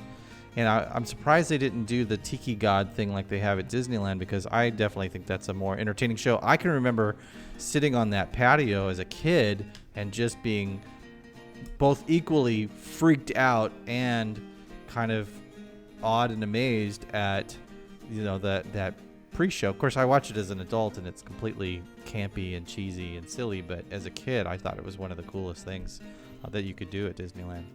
And it's one of those things that Disney does so well, where they kind of hide education in plain sight. Yeah. Where kids are watching this and they're not really recognizing the fact that you're being taught what the Tiki Gods are and kind of the history of what these are and the lore. And kids walk away from that knowing all that information. Yeah. Which I find pretty fantastic. Moving on past that, I actually really love our Pirate to the Caribbean queue line. So do we. So do we. It's extremely themed. One thing that I would change is the 3-minute track repeating over and over and over and over that you'll hear right as we're talking about this. It just keeps playing the whole time. Like, at least add a couple more tracks in there. Yeah, they can make that longer. Yeah, like an extended mix. Would you be mad if they took that out and put in the more orchestral version from the movie itself, since the ride is more now towards the films? Well, in the outside portion of the queue, they do play that. Oh, there you go. Then, like, right, and I'm not mad. Right whenever you walk in, though, you only hear the same. I think it's actually shorter than 3 minutes. It's like a minute and something. And I'm like, God, couldn't they have possibly played like multiple tracks or something? But anyway, that's one of the most efficient attractions on property, and it doesn't usually take long to get on that ride. So it's okay. It's fine. Yeah, true. Yeah, I don't actually remember the queue line, because the only 2 times I've been in there, we moved through so quickly I didn't really get a chance to enjoy anything that the queue had to offer.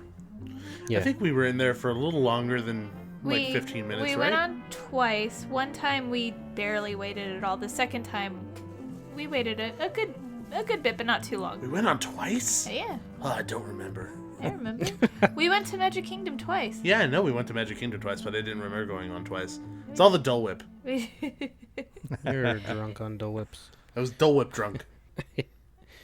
Okay, so the next attraction going, let's see, clockwise, I think Splash Mountain. And I think that queue, except for the outside part, that blows. But everything inside's pretty cool. I know it's like freezing cold in there with that AC. Yes, it's wonderful. When you finally get there, no, he's right though. The way there's one like air vent that faces directly down, like right when you're almost about to turn the final corner to get on the boat, and it's like it has to be on like 45 degrees. At least it feels like it. It's so cold, but it feels so amazing. That's so funny. We're talking about AC vents. No, it's funny though, because now that you mention that, it's kind of almost similar with ours, because there's a point right before you turn the corner to get on the ride where they have actually an opening in the wall, and you can see Brer Rabbit at the end of the ride, sitting there singing, and people are going by in their lungs. All that cold air from that water is coming through that hole. Oh man, it's the best part I don't like of that it. queue line. I don't like it. You don't like being cold? No, I don't. Yeah, you're weird. I don't like air conditioning, really. Oh. She doesn't like key lime pie either, apparently. So I don't. No, she hates everything good in life. Apparently. Okay. That's weird. Weird. I'll take it. Rich, they recently upgraded the Big Thunder Mountain Railroad queue line. I've been in that queue line, but I was never in it before they enhanced it. How do you feel about the upgrades? They have a little bit more of interactive stuff. I like the history on the walls and things. They have like posters with a whole bunch of information to read. It's fun to go with the story. Now, the interactive stuff are you can like pull these levers and push down. You know, like the old days, they had the TNT lever you'd push down with both hands. They had those, and they make explosion sounds. They also have these things that you could kind of rotate and like a pedal on a bike kind of, and it winds it up to be like this animation thing inside, and that's pretty cool. I actually don't hate this queue as much as I used to. It used to just take forever and there's nothing to do, but there's a lot to look at, so I kind of like it. Awesome. I mean, do you guys remember it, or did you fast pass a lot of stuff? We used the fast pass big time on that. Yeah, we fast pass a lot of stuff. But we did get to see the like evil Tony Baxter painting. Yeah. Oh yeah. I almost never not fast pass things, so I am kind of reaching back with all these queues like, when's the last time I remember it? But I did go on that in the last couple months, so and it's not that bad. It just takes forever to get on that ride though. So good times. The next one over is the boat across to Tom Sawyer Island, which is not really a queue at all. Yeah. Not much to change there. Next one past that, I believe, is the Country Bear Show, which doesn't really have a queue. You just kind of gather in the room right before you go in, and that's it. So for that, I mean, they could easily do something like you said they do for the Mickey meet and greet over on Main Street, where they can have portraits. They can have portraits of all the characters, but the characters kind of come to life and do something really quickly, then go back to their normal pose. Like Harry Potter? Yeah, it's like Harry Potter. It's that Disney podcast lady. I don't normally ever wait in that one either, but I remember when I was living in California that the Country Bears out there did have portraits, and it had the names of the bears under them, and there was things like bear footprints in the concrete on the floor, and they had all kinds of different things along the wall that you can play with. But I don't remember in Magic Kingdom, because I was usually dealing with the kids, or just frankly, I remember walking in and the doors were open, so we just went right into the theater and sat down and the show started. So I wish I could remember that. That's one thing with the Magic Kingdom. There's a lot of places in the park where there's so many details. Like when we had the scavenger hunt event where we had like 250 people show up, we had the smallest details that we had people try to find, like who's on the poster in the queue for the train station in Frontierland. And they had to find that, and little tiny things like in the ground by Aladdin's ride in Adventureland, there's Jasmine's bracelet like in the pavement, and it's crazy the little details like the peanut shells over in Fantasyland, things like that. That's fun. So those types of things you're talking about, Joey, I noticed that with those, but then you go on like Soarin' in Epcot, and it's just like plain walls with like a trivia game on some TVs. Yeah. Like, yay. Let's move on to Liberty Square. So the first attraction we see is the boat, which doesn't really have much of a queue because you're either not on it or you're on it. Right. So, but yeah, like no one waits. They're like, oh, it's here, let's go on. And if it's not, you just go do something else, I notice. Yeah. At least we wait. That's how it is here. Oh. In California. Yeah, Mark Twain. I like good spots. I like good spots on the Mark Twain. Yeah, Nikki's real picky. I am. I grab my Mickey pretzel and I wait. So they could have a pretzel stand in the line and I wouldn't complain. Yeah. Right, there you go. Upgrades. Yeah. Then they have the Hall of Presidents, which has a lot of kind of fun stuff to look at, I guess, if you're into history. I wouldn't change it. I like their No, that's American Adventure. Never mind. Yeah. Wrong park. They have a lot of stuff to look at, and well, and now they have the Muppets thing that's kind of like a pre-show. True. Not a queue line, though. Owned. Boom, roasted. Whatever. Pre-shows count. Like, whatevs, bruh. Pre-shows count. Pre-shows count, Yeah. but it's not in the line. I think that's his point. Oh. I don't remember. I was injured the last time I went in Hall of Presidents. You got your ankle clipped by a electric scooter. I did. Yeah. I was bleeding. Again, heard on episode 25. Go back and listen. Yes, it was. For the entire broke story. Your record. So the next attraction we have here at Magic Kingdom is the Haunted Mansion. Now, they did a lot of upgrades in the last 10 years, but I think that they could do kind of like what you're talking about, Gabe, where they have an interactive, like a character out there. They have this lady during Mickey's Not So Scary Halloween Party, like the ghost sitting on the lawn with the smoke coming down. And I love that. And I kind of wish they did it every night because it's awesome. And I also love the lighting and the smoke effect at night. I kind of wish that attraction just always had that. That'd be as far as a really queue, cool. I think like Haunted Mansion is probably one of the best queues. So I don't know much of what I would change. What do you guys think? Honestly, like I was really impressed by the queue when we were there, simply based on the fact that ours is relatively simple. You know, the original Haunted Mansion queue line goes through the pet cemetery, and then it's kind of in a side yard, and that's it. Yeah. Like, But that's what's really cool is reading the tombstones. It's that in itself can be pretty entertaining. Yeah, that's true. I mean, you have a lot of the pet, you know, kind of effigies that they have in stone say certain things, and then once you go around the corner, the crypts have funny names like Empty Tomb and stuff like that written on them.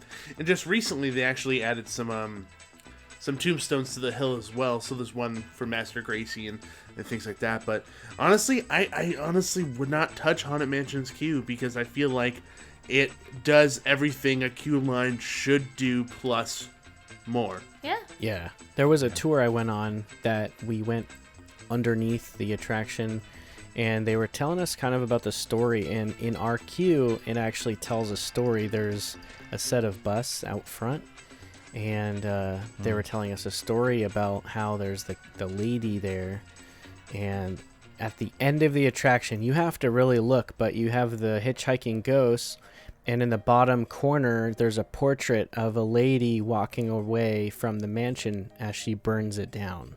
So, jeez. There's like an entire story of the attraction. It's so in depth. But anyhow, in the queue, though, there's a story being told. And at the very end, it's very subtle and you have to really look. And it's kind of hard with the lighting, with the black lights as well. But yeah, she's walking away because she burned it down. And in the queue, she's holding matches, I think, or they're like in her hair. Oh, jeez. That's really cool. That's fun. Yeah, so that is a cool queue line. The next one is... Hey, we're coming up on Fantasyland, Rich, and I was wondering if, just to speed along, because we have so many, why don't we do like a rapid fire session just with Fantasyland? I've got burn the it, list. burn it, and then burn it. Yeah. Okay, done. Harsh. Redo it with no strollers allowed. That's it. Doesn't matter about the queues. It doesn't matter. That would improve everything. Okay, let's do what Joey said. So let's speed along. Let's go through It's a Small World. It needs a lot of work. I like, honestly, when we're coming down to the Fantasyland rides like this, I don't know what to talk about because all of them are relatively simple and there's not enough room to do too much. I actually have a picture of the It's a Small World queue without a single person in it. 'Cause it's like let's my do example that. of this is the I would ride this ride if the queue line always looked like this, because there's just nothing to look at in that queue line. See, I would look at that and I would say, that's nice, and then I'd walk away. Something across the way from It's a Small World is Peter Pan, who the queue, in my opinion, is better than the actual ride. Yeah, I would actually agree with you. And then moving past that, well, okay, let's say I wouldn't change that because I think they did an amazing job on the queue for Peter Pan. Just the ride sucks. Okay, moving on before I get a lot of hatred, because I know people love that ride for You're some getting reason. hate mail. Yeah, but they only allow like 14 fast passes a day for it. Okay, on to Mr. Toad's. Oh, wait, sorry. Oh. Oh. Boom, roasted. Filleted. How about Mickey's PhilharMagic? Well, there's like posters on the wall, and you don't really wait in the queue much. You kind of just go in, wait until the next show, and then you walk in. I would say it does what it's supposed to do. It's a theater, so you're looking at posters for shows. I mean, there's nothing really else. I agree with you. At that point, you don't want anything to kind of upstage what the main attraction is. Yeah. Moving on from there, if you keep going straight, you have Winnie the Pooh, where we had Mr. Toads. But Winnie the Pooh, they added a lot of interactive stuff. I know my daughter Amelia, she likes it. It's okay. That line has a long wait for a short ride, but I think it's okay. I think they did as much as they probably could with that queue. I was impressed with what they did, honestly, because ours is outdoors and it's really pretty. But I mean, other than that, there's really not much to it. So when we were walking through the queue, I remember we fast passed it. Like, we happened to look at our phones and we saw a fast pass for it, so we jumped in. But I know a lot of the things that they actually incorporated, I was like, whoa, they let kids do that here? Like, don't they have like little bounce pads and stuff or something like that? Well, you can climb through the treehouse that used to be across the way, and that's the one that they have the hidden nod to the 20,000 Leagues Under the Sea ride. And then they have a lot of interactive stuff. Yeah, like the honey walls. Yeah, that's like fun. a touch screen. Across the way from that is the Seven Dwarfs Mine Train, which, again, I think they did a great job on the queue line. There's a lot of interactive stuff, some fun stuff to look at. It's pretty immersive, I think. Yeah, I would agree. It's super fun. I wouldn't change it. Yeah. They have a touchpad, like it looks like you're prospecting for gems. There's another fun part in the room where it kind of turns around, and you have to spin all these barrels, and if everyone does it at the same time, you see Snow White dancing projected onto the roof.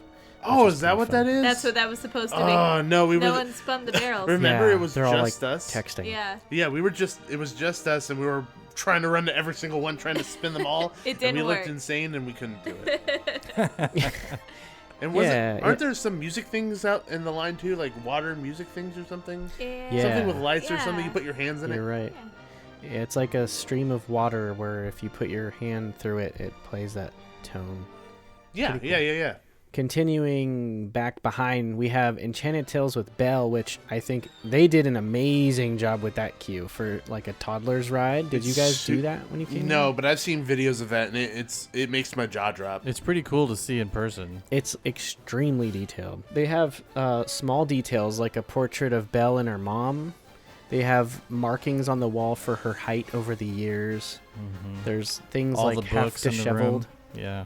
Right. Yeah, like a game of, I think, chess or something going on, or checkers, one of those. But it's really detailed. And then, of course, the rest of that, where you go into her dad's shop before you go into where the wardrobe is and then see the show itself. But anyway, that queue is really themed. Yeah. Past that, we have Little Mermaid, and that one is extremely detailed as well, I think. Yeah, I would agree. I mean, I think we talked about this on the last episode as well, but I actually really like your queue for Little Mermaid a lot more than what we have. Yeah. Yeah, we have like Scuttle talking to you. There's like fish swimming in little things that they didn't even have to go all out with that stuff, but they did, so it's a lot of fun. There's a lot of stuff to look at. I think it's better than the ride. The queue's better. That's a whole show topic we should do. What queue is better than a ride? Peter Pan. You'd be surprised at the answer. The next we have basically the little kid area, which we have, Barnstormer, Dumbo, and that's it. And Splash Pad, yeah. Yeah. So Moving on. skip all that. Going over, well, we also have we missed the teacups. The teacups, but that's really kind of like the carousel sort of where you just kind of line up against it and then get on. Yeah. I think any of those lines where it's just like an outdoor line and you just switch back. You can't do anything. You can't do much with that. Yeah. It's just like a carnival style attraction. They should just make the entire path spin too.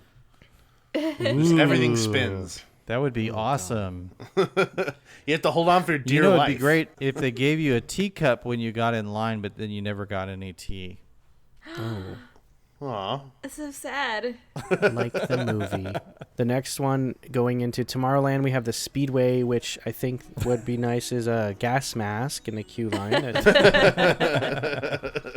Baby's first gas mask. Here's your little sticker. Have a magical day. This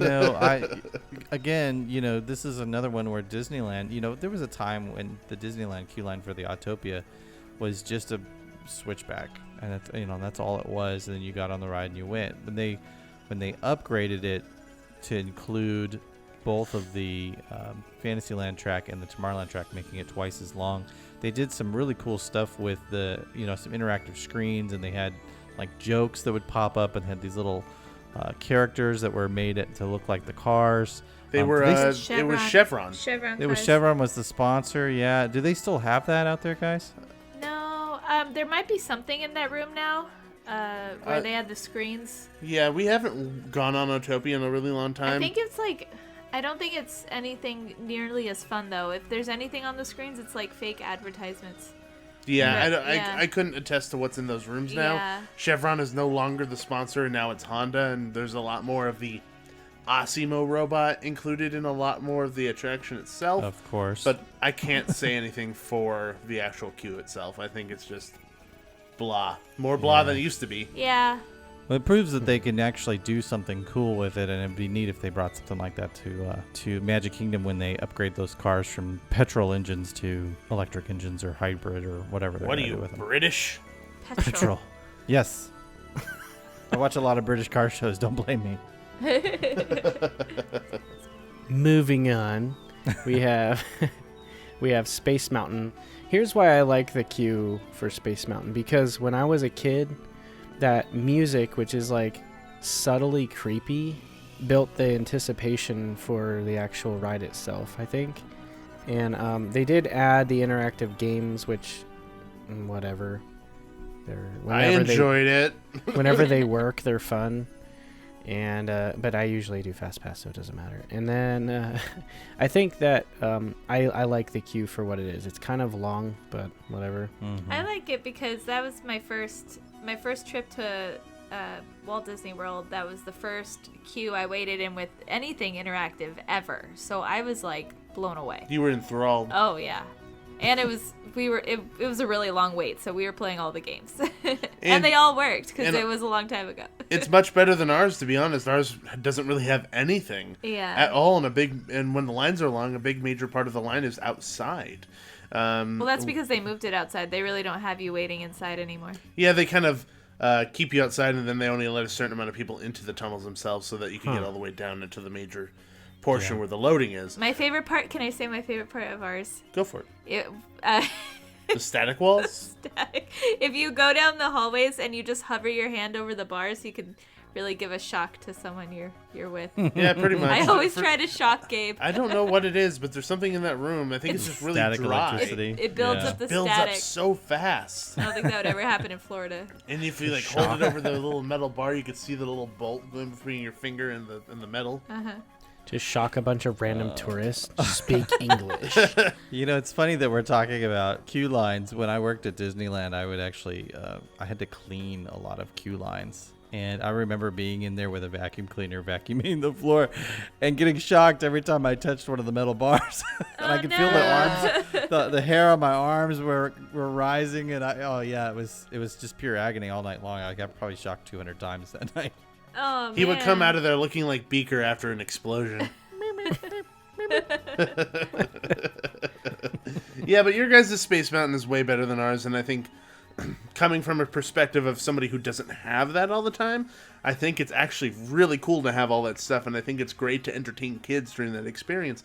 Maybe even get their minds off of being scared for a moment when they're waiting in that line. Even on top of that, I think, just because I'm a dork, I really like in the windows of Space Mountain over there in the queue, you have like these little models of like the cars going by, or like a spinning space station of sorts. It's very cheesy. It's very old and dated. You could tell it's fake, but it's still really cool. It just adds another level of detail to that line that makes you feel like, oh, maybe something is happening. It's kind of fun. I like it, so I wouldn't change it. Then we have the Carousel of Progress, which doesn't have much of a queue. You kind of wait outside and watch the film from the 60s, whenever they were talking about the World's Fair. Taking Instagram pictures of the wall behind you. True. So it in itself is a photo op. We have the basic necessities. rocket, which is horrible. Get rid of You it. get an elevator ride at least. Yeah. Astro Orbiter doesn't really have any sort of queue. And then we have the People Mover, which in general you just kind of walk right on. Buzz Lightyear's Space Ranger Spin has stuff to look at, but it's not really interactive. I think it's kind of boring, and I kind of wish they would add more. I would agree. I think ours is kind of very similar in the sense that there's really not much to do. I mean, it's cool that they have an animatronic Buzz there to talk to everybody and kind of gather you into the attraction to get you set up. But maybe it would cool to even maybe have some practice shooting or something. Have little practice range so that you know what you're shooting and things like that. Especially because with those guns, you can't frickin' aim. No. Yeah, you can't take them out like at Disneyland. But you're right. I think something like in the Space Mountain queue, where you kind of gather random things on that iPad-style game, it'd be kind of cool, if you picked up a gun on a stationary spot and then things started popping up to show you beforehand. Here's what you do if you want to get rid of all the Zerg, and then it does that. So that'd be cool. Across the way is nothing, because Stitch closed, thankfully, and we have nothing. It's just a meet and greet now. Yeah, isn't it a permanent queue, the entire thing? Yeah, the whole thing. I think, though, for what it was, the queue was basically 2 separate pre-shows, and that's all it was. The outside queue sucks, by the way. They use it for a Halloween party trick-or-treat location, and you kind of walk through it, but if you ever had to wait through that, it's long. I did it once and never again. Right across the way is Monster Inc. Laugh Floor, and you have some stuff to look at, and then they have the video that plays that kind of talks about the show that you're about to watch, and a little bit of the history of how they went from scaring kids to making people laugh. So I think that's kind of fun. Yeah. Not really well, I mean, it does the job. It's funny. Even seeing it a bunch, I think it's still a fun thing. It's definitely out of place in Tomorrowland, I think, but it's there, so we have it, and there you go. Mm-hmm. Holds your attention. So overall, okay, what do you think has the worst queue for a good ride? I would probably say Jungle Cruise. Jungle Cruise, yeah. Yeah. Well, it's the payoff for what you're waiting for is better than most of the other ones. I don't feel like any of the Fantasyland rides, in my opinion, are good enough payoff for a redo of its queue. Right. Nothing on Main Street, in my opinion. Nothing in Tomorrowland is that bad. It's Jungle Cruise, in my opinion. Jungle Cruise is a quintessential, and why don't you have a great queue for it? True. Well, that was the Magic Kingdom, so what I'm interested in hearing all about is your guys' side of things over at Disneyland Park. So let's start with Main Street, and actually you can kind of guide it because I'm unfamiliar. Okay. So, the first thing that you really see when you enter the park is the train station, Main Street train station. Uh-huh. I would not change a single ounce of that simply based on the fact that it serves its purpose.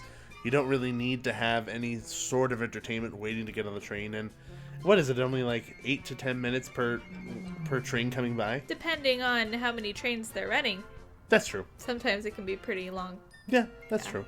I still wouldn't change it. Bad. It's a nice view. You have a nice overall view of Main Street at Disneyland, and just a moment to take it in. When the trains first reopened after they were closed for a whole year plus, I remember it was a 2-hour wait. Yeah, it was a really long wait. People really wanted to go on the trains. Yeah. So that was last year, right? Yeah. Yeah. They wanted to check out that new S-curve. Yeah. Oh my God, guys, the train is turning left. I actually really do like everything they changed, though. It's really good additions. It's so pretty. Yeah. So, yeah. I would say it's even better than it was before. Yeah. Man, that S-curve, dude. Anyway, to the right of the train station, you have great moments with Mr. Lincoln. And that entire kind of area isn't really a queue. It's a really open area where they continuously play on a loop the 50th anniversary special that they played in there with Steve Martin, who hosted, as well as they have a lot of Disneyland memorabilia. Lots of stuff to look at. Art and toys and ticket books and things like that. Yeah. They have a really large model of Disneyland when it opened in the 50s. Uh-huh. And then in the room next to that, where you actually enter the room for Great Moments from Mr. Lincoln, they have a to scale model of, is it the Capitol? What is it? It isn't the White House. It's the Capitol. Yeah, The it's Capitol building. Yeah. Yeah, the Capitol building. They have a video of Walt Disney talking about the creation of Abe Lincoln for the attraction itself, and a few other little tidbits around the room for you to kind of look at. On the wall, they have those pillars. Mm-hmm. Yeah. And once again, wouldn't change a single thing about it because it's doing what it needs to do. It's educating people about what you're about to look at and what you're about to see, and there's videos involved too, so it's not like you need like a character in there. You don't need anything interactive. It all kind of serves its purpose. I'd put a few more seats. Yeah, I would put, there's not much seating. Yeah. Yeah, I would put more seating. I was really tired the last time we were like, oh, let's go and, watch Mr. Lincoln, because I'm tired. And then we had to wait like 20 minutes and nowhere to sit down in that last room. And then by the time Mr. Lincoln was done, I was like, that was great. And I look at Nikki and she's like, True story. I was like asleep. True story. She's like, Pastor's like, what happened? What? Is the show starting? You missed the show. You missed Abe Lincoln himself. Moving on. Going past Main Street, there really isn't much else to wait in line for there. There is no more queues. No queues. For anything. If we're gonna just go, we'll go clockwise. Yeah. So if you're gonna go left, you're going straight. Now What? you know the clock.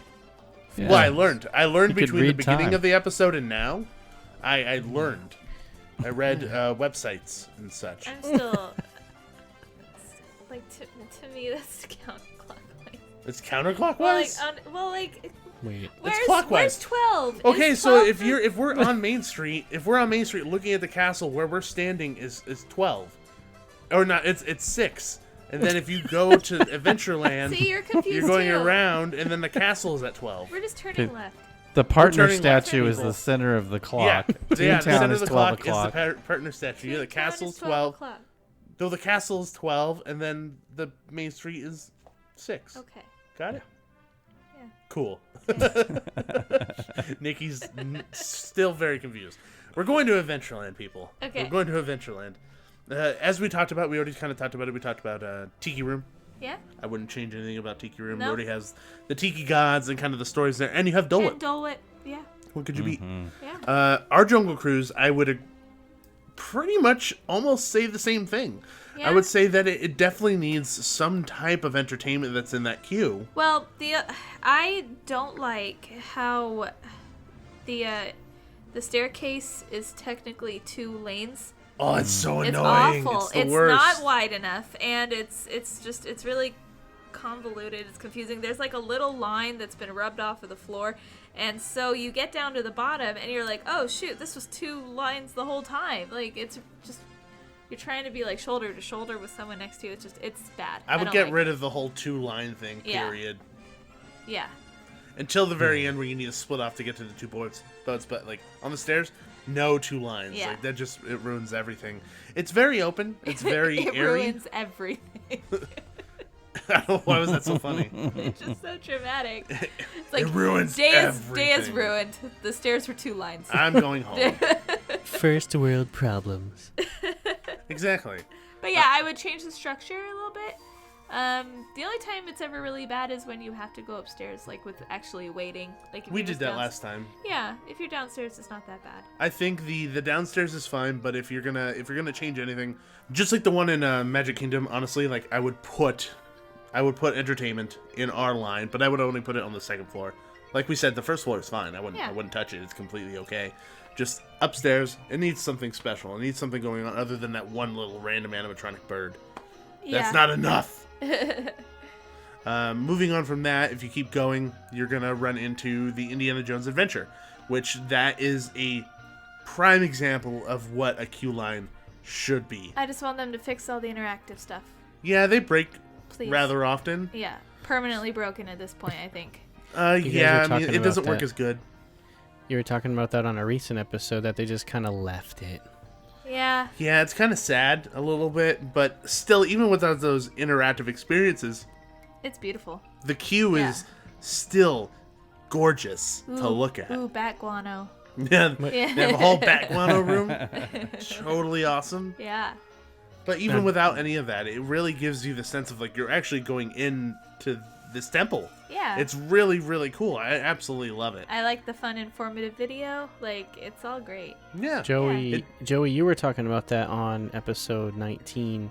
What about this queue? Would you change or not? I agree with Gabe and Nikki. The spike room with the bamboo pole and the archaeologist that's down in the well or whatever it is, and the one in the map room or whatever it is where you pull on the rope.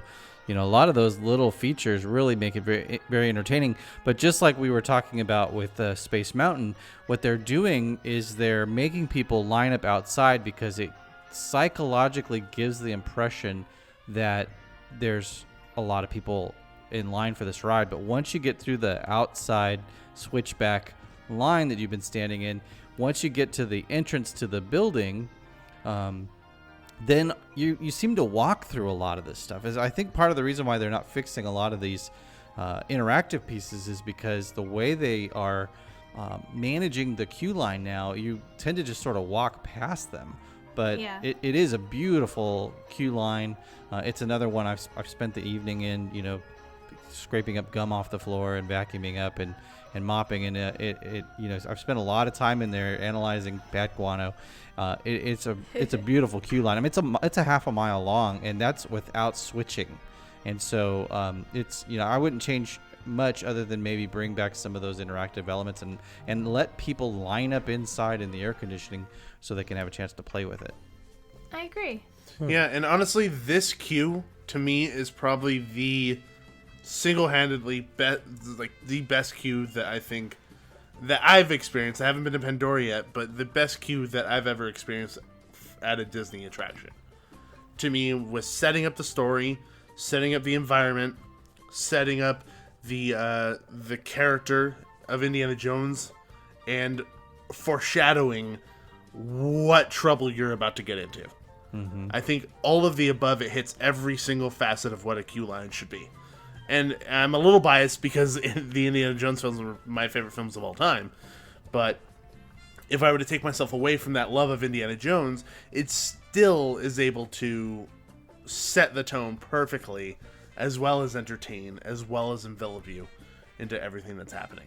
Nice. Do you agree? Does anybody disagree? I'm jealous that we don't have it here, and there are the rumors that they're going to be redoing our Dino Land USA to be Indiana Jones themed, which would be cool. I think. I think it would work. Just cool, completely. But it has nothing to do with animals. Yeah, that's the thing. Is that I kind of agree. I think well, it would they be could cool make a that story, it would be there, though. but they can make a story though. They could do like a story around how he's going to steal something to do with animals or even dinosaurs, you know, because that still could be Dino Land with him there. I don't know. Okay, I just want the friggin' ride over here. And the queue line. Yeah. I personally don't want it to go there just so that hater. There is some type of there's some type of identity to both of the parks. You know, once you start crossing rides to different of the parks and giving rides back and forth and we have the same stuff, you kind of lose the identity a little bit, just a little bit more, little by little. I mean, I'm totally fine with not having like an Everest or something. I wish we had one, but I don't want that here because you lose the identity of what we are when you bring something like that over. I guess. It's a much larger conversation. You just don't want to share Indiana Jones. No, I don't. Yeah. Bottom line. Whatevs. Keep it.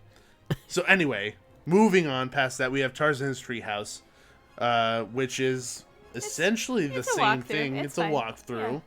Yeah. It's a line, the ride, essentially. You see a lot of different things up in there, but there's really no line. It's just you go in and experience it. Yeah. Then if you continue, you go into New Orleans Square where you have Pirates of the Caribbean. It's all outside. Which I don't... To change that would be to change the structure and what in the history of kind of what Disneyland is in a way. Like, I wouldn't want to ruin that. I wouldn't. I think it needs to be better, but I don't know how to make it better without completely demolishing that outside portion. Because really what it is once you come out of Adventureland, you come down this slope. On the left is the entrance to Pirates, and you walk under a bridge, and there's 2 lines that separate, and it goes around these ramps and then into the building. Then you're into air conditioning area, and then you get on the ride. The outside area has nothing except for like a tree and like a fountain in the middle of it.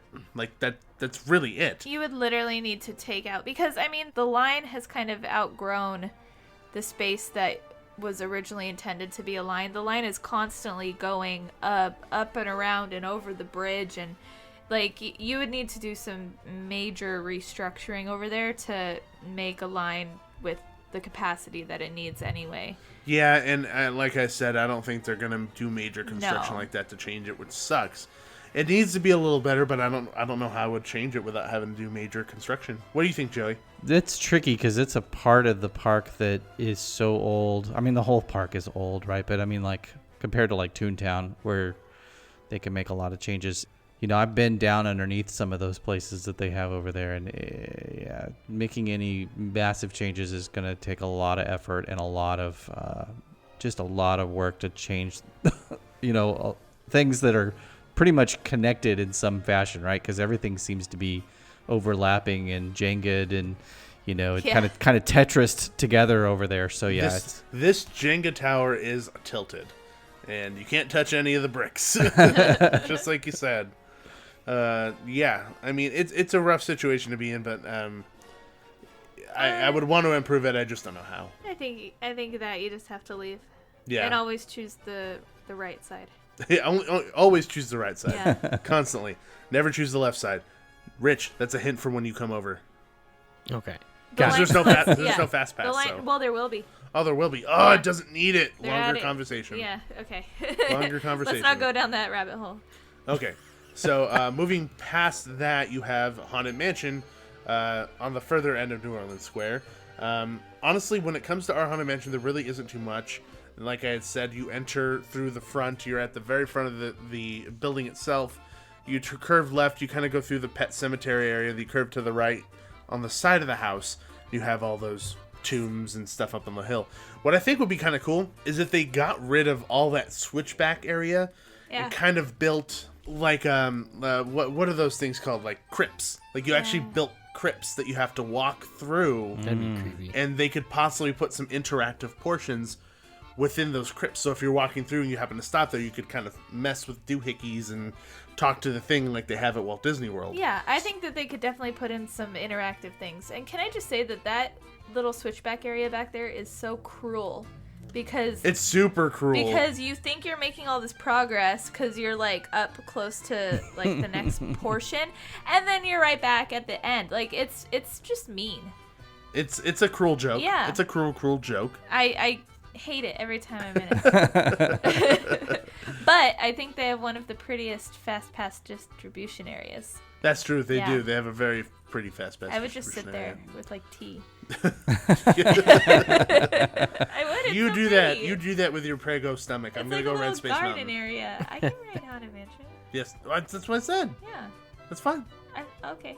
It is nice over there. You know, they had that building was built before they ever had an attraction in there, and so they did work really hard to make sure that that area is really nice over there. Mm-hmm. And then when everything kind of grew in, it only got better. Yeah. Like all the trees and stuff, because So we have pretty. some massive trees right there. Yep. But yeah, I think if they built some crypts that you could kind of walk through, I feel like it would add to that experience, and then it wouldn't feel so much like a line as much as it is part of the experience. Yeah.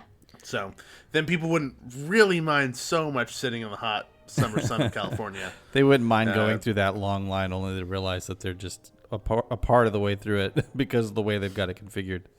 It could be shaded. Pretty much. Oh yeah, being shaded. Oh, 100%. That would make a world See, of that's difference. why the crypt thing would help, because it would be shaded. Yeah.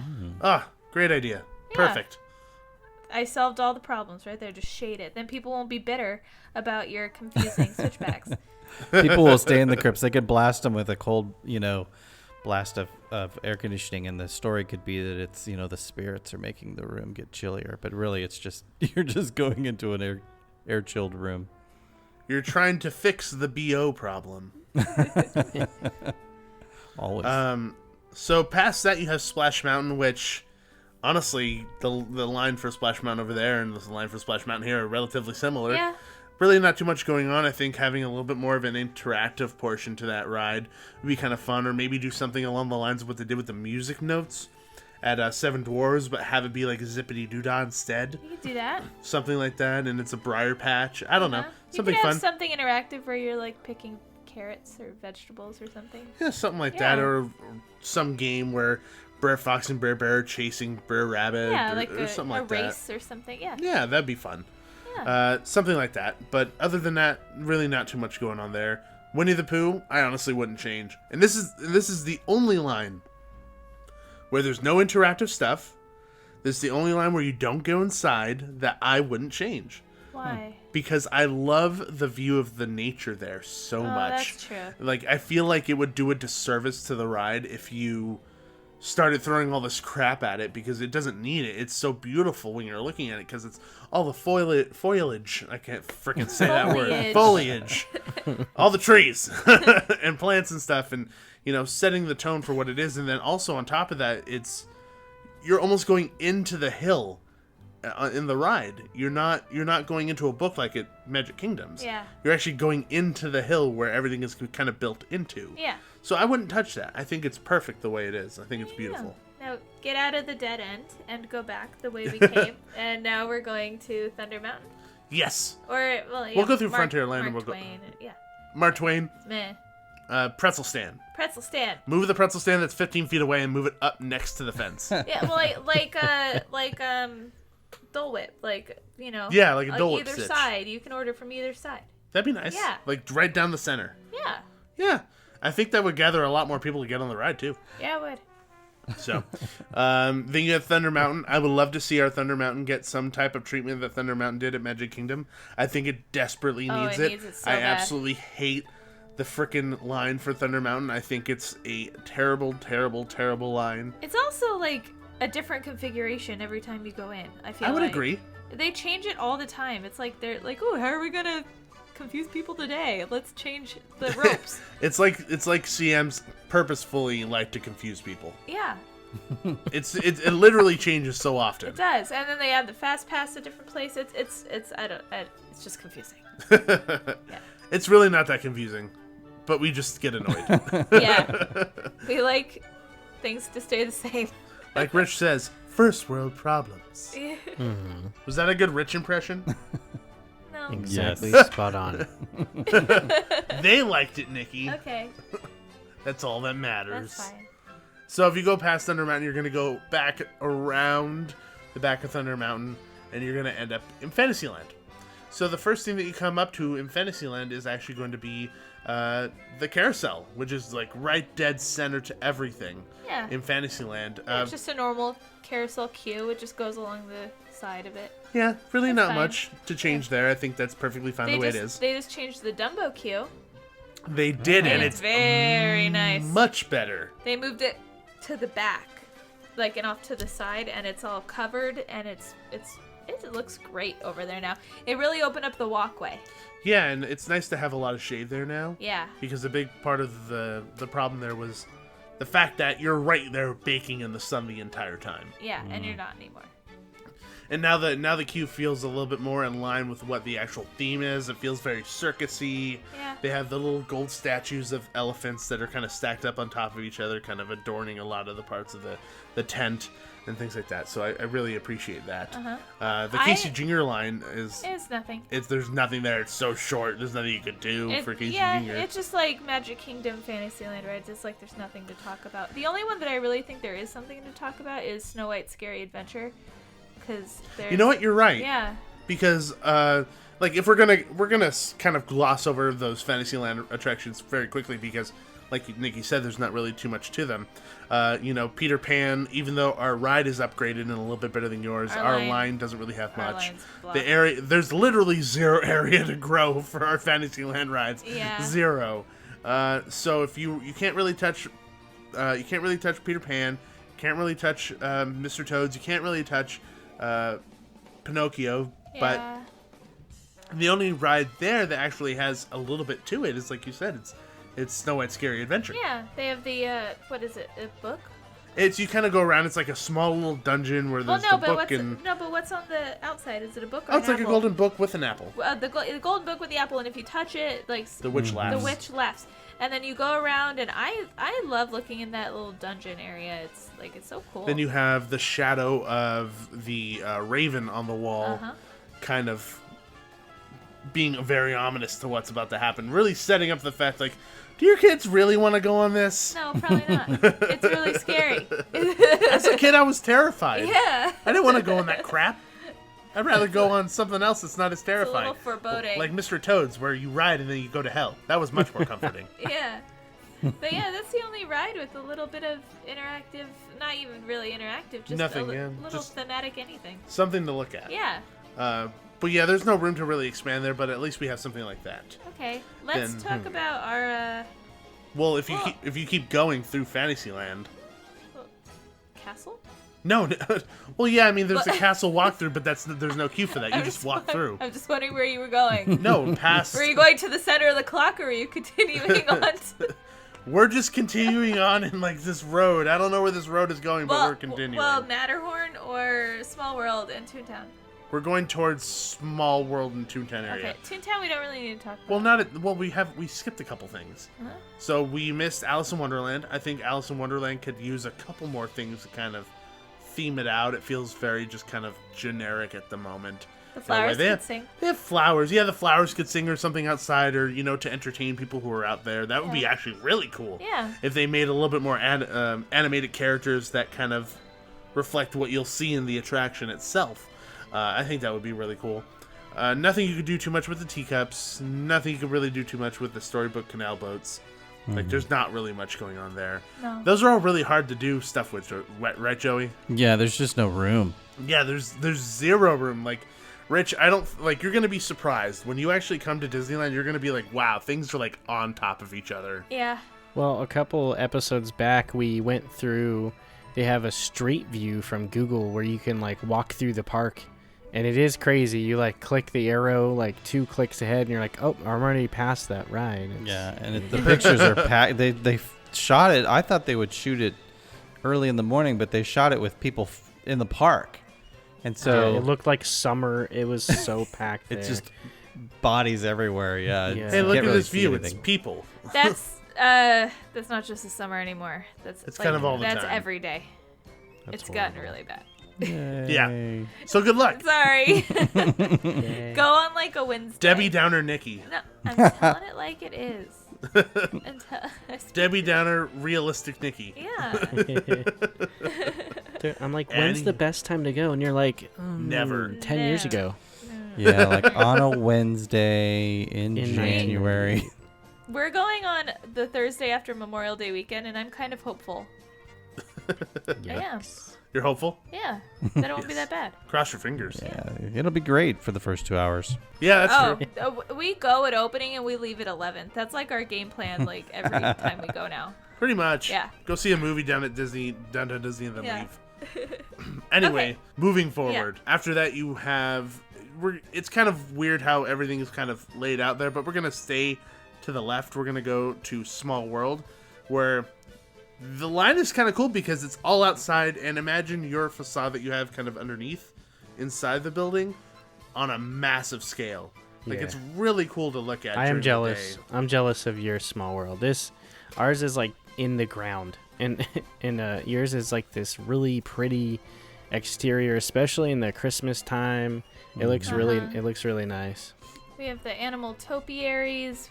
We have the I would just add more shade. On the hour and on the half hour, the little toys come out at the top of the clock. It's just, I love it over there. Just more shade. More shade. Shade. There's no shade. You bake in the California sun. I think like that's a major reoccurring theme across Disneyland and DCA is more shade. Yeah. Unless it's inside, DCA does a little bit better than Disneyland. It does a little bit better, the roller coaster stuff. But we'll get to that. Yeah. So yeah, Small World, and then we got to Toontown, which we've already kind of talked about. Mickey's Toontown. house is awesome. Minnie's house is awesome. The rest is whatever. The Roger Rabbit ride had a great queue line, but again, like oh yes, I can't believe we forgot that. Yeah.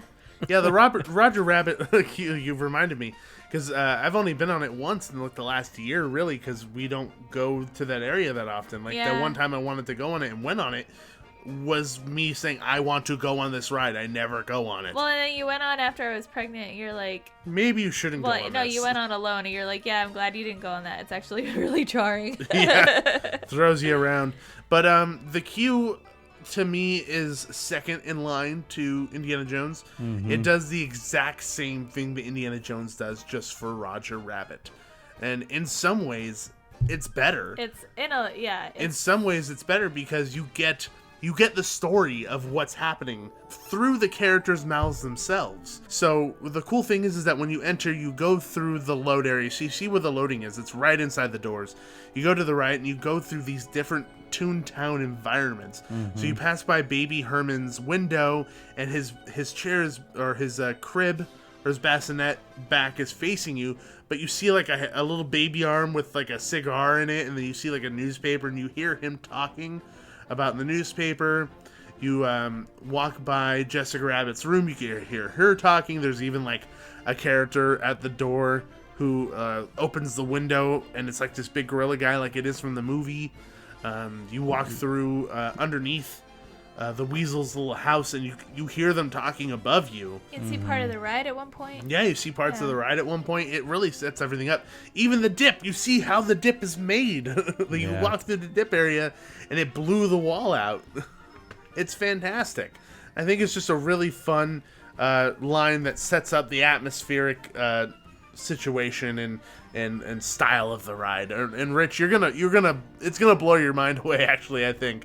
Because I don't think there's anything at Walt Disney World that really is like this. I try not to watch any ride-throughs because there's so much stuff that I want to experience. And there's a lot that I have seen over time, but I'm like, I just want to wait. Like, even Small World, I got, like, upset of how good yours is compared to ours. And I'm well, the ride itself is the same. It's just the exterior is only different. And, there's a lot different inside. And I think theirs is a little bit more...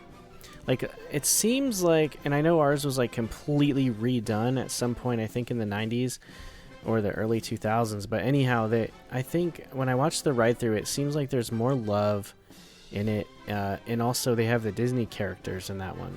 Yeah, we have the Disney characters, which I thought was going to ruin it, but it actually adds a lot. Kind of nice. Yeah. I thought, when I first heard about it, I thought the same thing. I'm like, well, that's dumb. They're, like, kind of...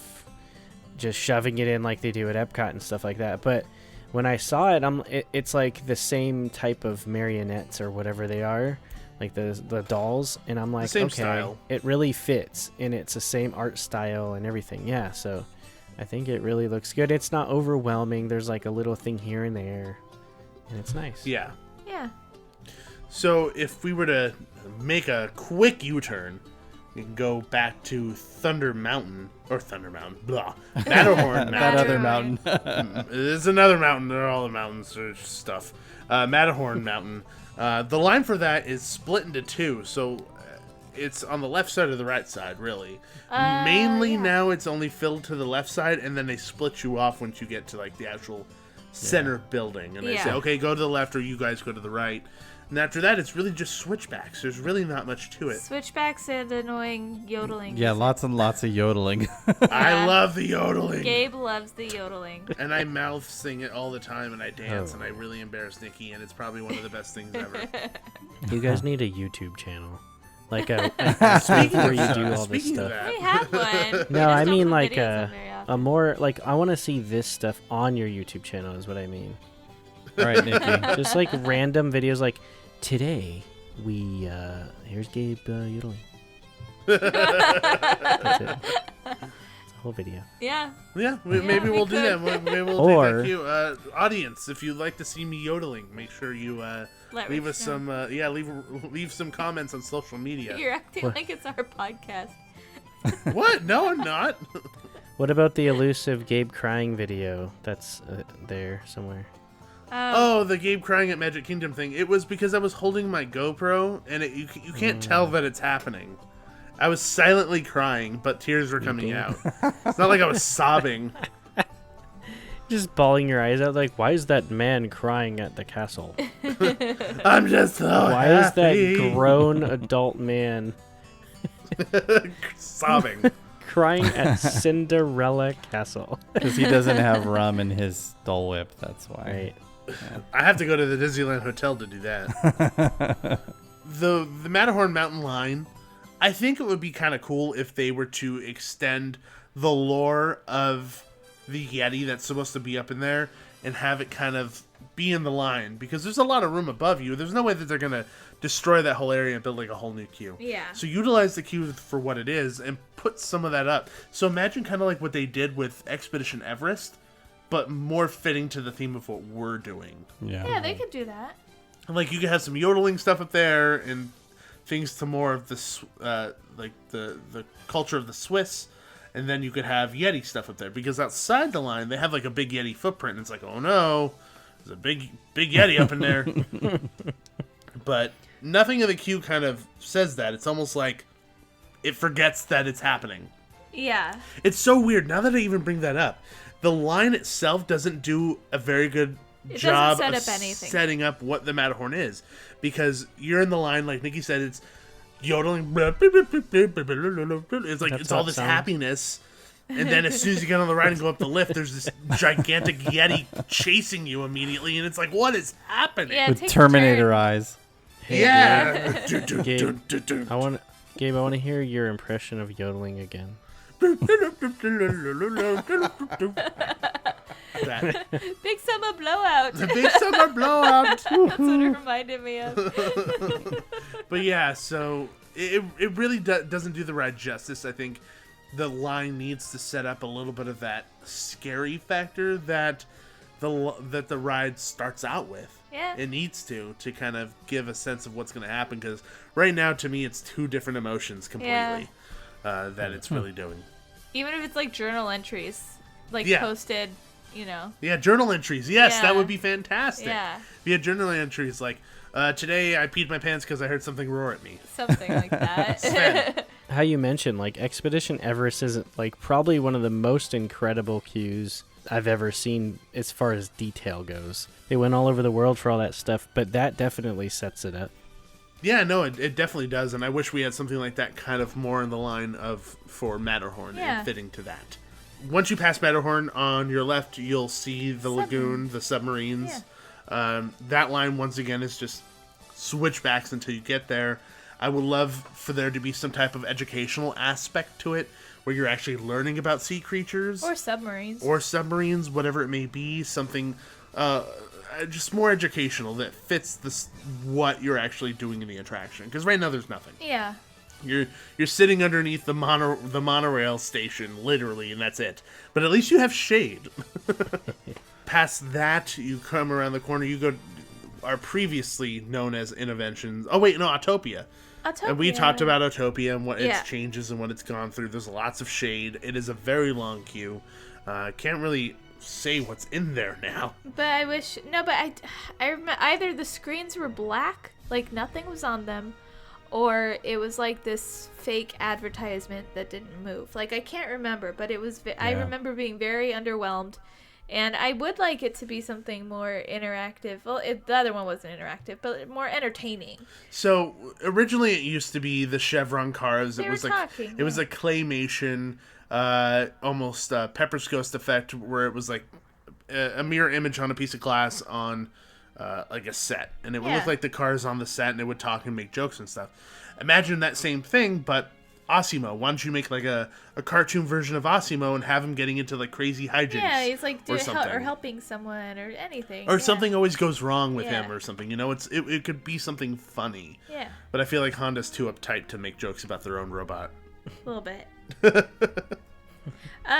So just something more like what it used to be. That's the only thing that needs to happen with Autopia. Nothing else can really happen. Yeah. Yeah. Past that is the what I was about to say, the original Innoventions, but is now Star Wars Launch Bay, really, which was the original America Sings, which was the original Carousel Progress. Yeah, rest in peace. Yeah. Yeah, there's not much there. There's no waiting. You just go in, and it doesn't spin anymore. Sad days. Yeah. Aww. Very sad. And then past that is Space Mountain. So Space Mountain, I think it needs some work. It needs a lot of work. I think it needs more of like what Magic Kingdom has, where there's interactive stuff inside, and they actually let you go inside.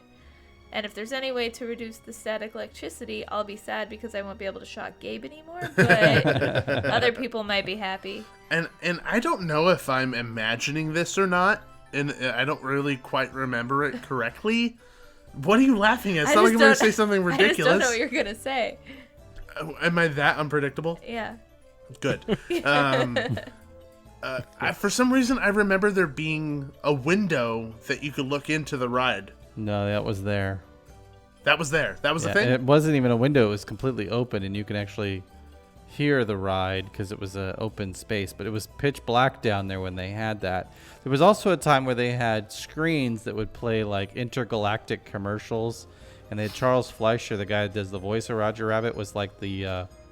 he was like a used car sales guy, and it wasn't like Slater in there or something. Yeah, I think so. Yeah, and they had it was like real campy, real cheesy, but it was entertaining. It would entertain, and it was a loop that was long enough that if you were stuck in that tunnel for a good solid hour, in case the ride was intermittently shutting down, you'd only see it like maybe 3 times because it was long enough that you could be pretty relatively entertained by it.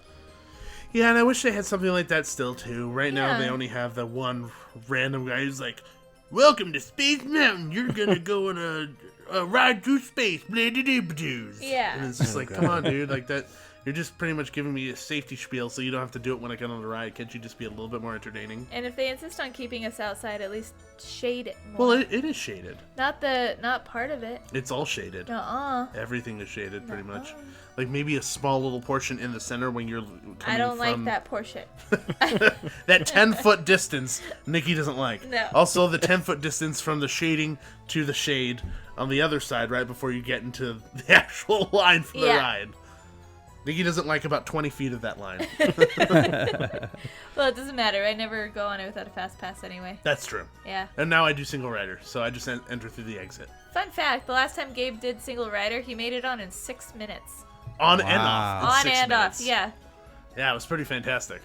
That's amazing. But that was when there wasn't a ton of people. But it still worked. It was like 10 in the morning. Yeah, something like that. Well, anyway, I think it deserves a little bit of a refresh. I would love to see that window come back just because. Yeah. Childhood memories. Yeah. Memories. Moving on from there, you go around the corner, or you have Path of the Jedi. It's a show in a theater. Yeah. It's the queue is like what it was for Honey, I Shrunk the Audience or Captain EO. Yeah, is that what they're doing there at the Tomorrowland Theater? Yeah, unfortunately. Okay. Is that even still going? Yeah, Path of the Jedi. They added a whole bunch of stuff to it. So other than that, then you come around to Star Tours, which I think the extended queue for Star Tours could use some work. Yes, it's just a room. It's a room. It says Star Tours as paintings up on the walls of the space and stuff, but I think it needs more than that. It does. The inside queue for Star Tours don't touch. Like it's quintessential Star Tours. It's amazing. What if that room was like an observatory type thing where they had like moving constellations on the roof? Oh, or something? see, that would be really cool. Yeah. Like it looks like you're actually in space. Yeah. Or it could be like a droid trash room or something where things like originally in Star Tours. Do you remember back in the day they would actually have like little buckets carrying things across the ceiling, and like one of them would have like an Ewok stuffed animal or something. You would always be like, "Oh, there's Ewok," and all those things. Why don't they bring that back and have that kind of in that room and have some type of kinetic energy in there to kind of make it a little bit more interesting? Something. It needs something.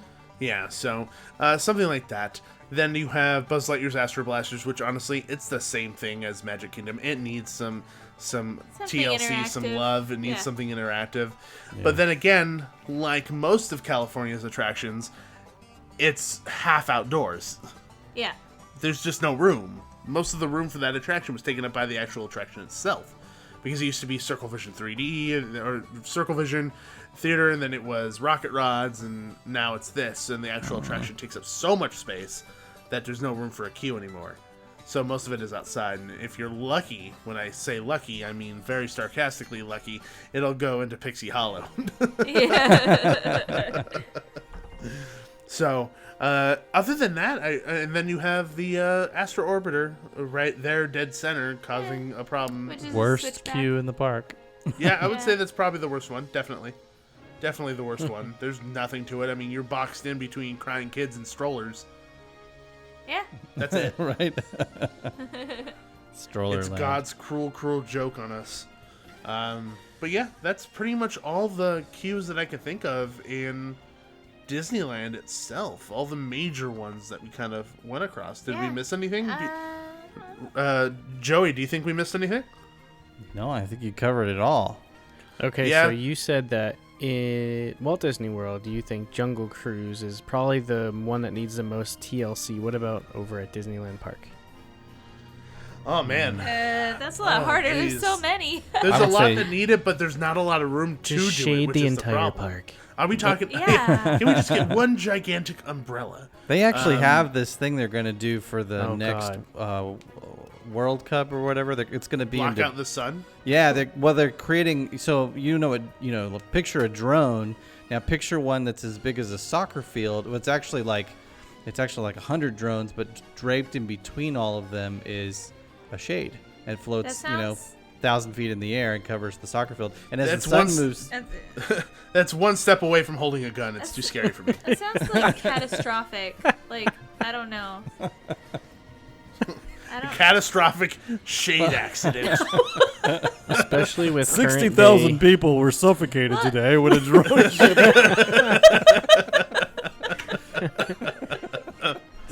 All they wanted was shade. It just Now they sounds have like- it forever. sounds It's like when you could go wrong. you cover the house for like the termites. It's just like the whole thing, and everyone just dies.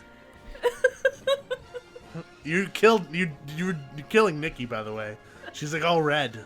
This is definitely like a non-Disney thing, but the drone's battery life's 20 minutes. So what are they gonna do with those? Are these like some super high-end drones that have like they're 4 solar hour powered. Solar-powered drones. Yeah. Okay. It's What if pretty. it's cloudy? Then? It was like on the cover of Popular Science or Popular Mechanics, I don't know, like 10 years ago. And so they've really been working on this technology to make sure that it happens for the next World Cup. It's going to cost them, $10 million to build the thing. Now, what about like just putting a roof on the dome, like the stadium? Yeah. was before? Nikki said, "What about clouds getting in the way of those drones?" Well, if it's cloudy, then they just wouldn't use them, They just and wouldn't that'd use be them, like $10 million wasted. What about the problem with clouds? When has ever anybody had a problem with clouds until now? I don't like clouds. Okay, I am a very complicated person. I also Tell me about it. I also like being in the sun, so I wouldn't be happy. It just when I'm confined, when I'm stuck there, and I have no choice. I don't like that. Yeah. Sorry. But you also hate choices. I do. Complex. That's the nice word. She's complex. Yes. We have technology and phones to think for us now. Come on. Make my decision, Surrey. turned off Siri. So let's get back to the subject at hand. If we were to say, what one ride needs the most love when it comes to the queue, personally, like if we're talking unrealistic expectations, do whatever it takes, I would say Pirates. 100%. Yeah. Pirates or Haunted Mansion, like hand in hand. Yeah. I would say Pirates or Matterhorn. Pirates.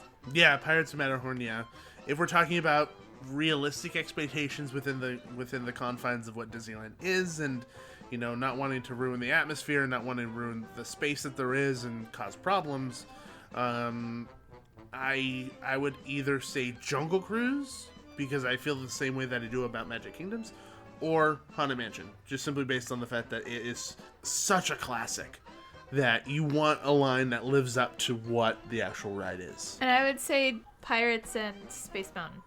Yeah. There's a lot of work to be done. Let's just say that. Yeah. Bulldoze it all, redo it. Walt would understand. Walt would do it. Progress. Walt would do it. You know why? Because of progress, and as long as there's imagination left in the world, Disneyland would never be complete, especially when it's demolished.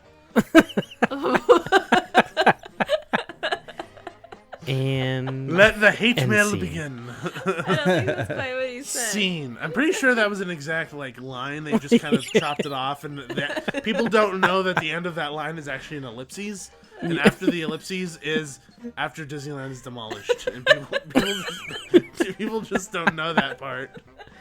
It's one of those things where it's like, it was somewhere in the back of the book. I don't remember. They're like, Walt said it. He did. I promise. I swear. Well, that was incredible. Well, Gabe and Nikki, man, I could listen to you guys talk every 2 weeks.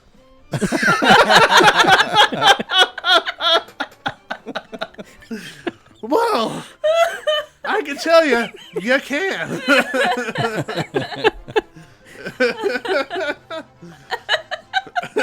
Nikki's dying. I'm gone. Like I reached my limit. I think. Oh yes, you can listen to us talk every 2 weeks on our show, the Theme Park Duo podcast. Oh, I'm sorry. This is the kind of nonsense that you're in for if you like listening to us. Yeah. You're welcome, America. It's so funny because the other day I was listening to your recent episode, and just your guys' banter back and forth is like the funniest stuff to me. And even if you guys didn't have a theme park related podcast and you just randomly were chit-chatting and talking about life, it would still be fun and interesting and funny. So if you guys already haven't heard the Theme Park Duo podcast, make sure you go subscribe and listen to all of their episodes. They had an amazing one at the end of last season, and I know that they have tons of them coming up, and everyone is fun. They're all real feeling. You laugh, and it's just... You cry. Gabe cries. And yeah, I cry eventually, and I'll yodel. Yeah, I do that every day. Every episode. It's the intro. It's our new intro song. In all sincerity, though, thank you. Yes. Thank you for the kind words. Yes, thank you very, very much. And Nikki and I are still kind of in awe of people actually enjoying our nonsense. Yeah. Because we always thought our nonsense was probably a little annoying. No. But the fact that people actually find it funny is kind of refreshing. I'm definitely going to change your ringtone to your yodeling now, though. So do it. Do it, please. That would be the most amazing thing ever. And then I will just constantly nonstop call you, just so you have that always happening. He will. Like, there he is again. Anyway, but where can we find you guys on social media? So if you can find us on social media on all the social media platforms, so Facebook, Twitter, Instagram, Periscope, all under Theme Park Duo. Just gotta search Theme Park Duo and you'll find us. And that's pretty much it. And then also, if you want to search the show, go to iTunes. We're on iTunes, Stitcher, Google Play, and Spotify. Just search Theme Park Duo and you'll find us. Did you say themeparkduo.com? And also the website themeparkduo.com. There you go. Thank you very much. You're welcome. And we just released an episode today, actually, the day that we're recording. Right now it's a Monday. We released an episode about our top 5 IPs we would love to see at Halloween Horror Nights. So people who are listening right now know that the Theme Park Duo podcast isn't just Disney, it's actually all theme park related. So we talk about haunts, we talk about roller coasters, we talk about dark rides, we talk about Disney, Knott's, Six Flags, Universal, all of the above. So it kind of ranges in topics. I will stay on the Queen Mary at some point. Oh, do it. I've been getting some crazy comments on our YouTube channel on my Queen Mary video. Like people telling you their stuff? No, some guys literally like, hey, can you send me an EMF detector so I could... Because my grandma died and I think she's trying to contact me. That's creepy. Wow. Yeah, super, He's like, super creepy. Hey, bro, she got brutally murdered. Can you send me that file you got there? It would be funny. Kind of want to check it out why she got murdered. Please help me. I'm dying. You just need a really old tape recorder. Just go on the boat and hit record and then go home and play it backwards and you'll be fine. Yeah, Did you? So I'm assuming you guys listened to our episode about the Queen Mary? I did. I haven't got a chance to see your YouTube video, though. Yeah, it was seriously creepy, dude. Like, I love the Queen Mary, and I'll still stay on the Queen Mary, but never in that room. Never, ever, ever in that room. It was terrifying. All right, so thanks again for coming on, and everyone, make sure you guys go and subscribe. Thanks a lot, guys. Thank you so much. Thanks, guys. That's it for this episode. Thanks to Michael Pitcher for the show music, music by the Disney Company, Joe Cardello, and other copyright holders. To find us on social media, search for One Little Spark Podcast on Facebook, Twitter, Instagram, and YouTube. For show notes, pictures, and more, check out onelittlesparkpodcast.com. Thanks for listening this week, and just remember, tomorrow is just a dream away.